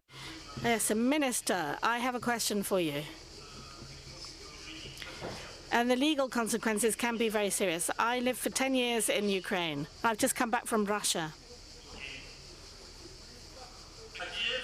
In Kyiv, there is a boulevard called the Stefan Bundara Boulevard. That is the name of a neo-Nazi collaborator who executed 1.4 million Jews in the Second World War. I hope that you're familiar with the name of Jacques Legendre, 2007-2008. Do you condone this? Because it means that the support that you have brought to Ukraine is support that you've given to a fascist neo-Nazi government. Et vous soutenez donc le gouvernement russe, on est d'accord? And therefore you support the Russian government, is that right? No, I support the law. And in Kyiv there was a coup d'etat in 2014 with 650 people who were assassinated by the people who organized this. Mr. Eric Denisset. Monsieur Eric Denisset, agent de la DGSE, qui a été assassiné il y a 10 jours. C'est la ligne rouge. Un peu de respect, monsieur, pour la résistance et for the heroic resistance of the Ukrainian people against their invaders. That's who we support. They're fighting for our security.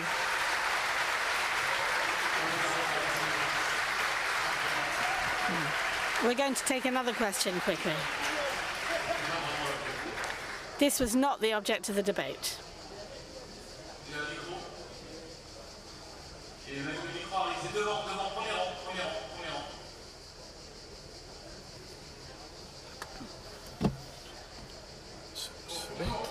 Hello. Last year, I asked a question, how will we fund 5 to 6% of GDP?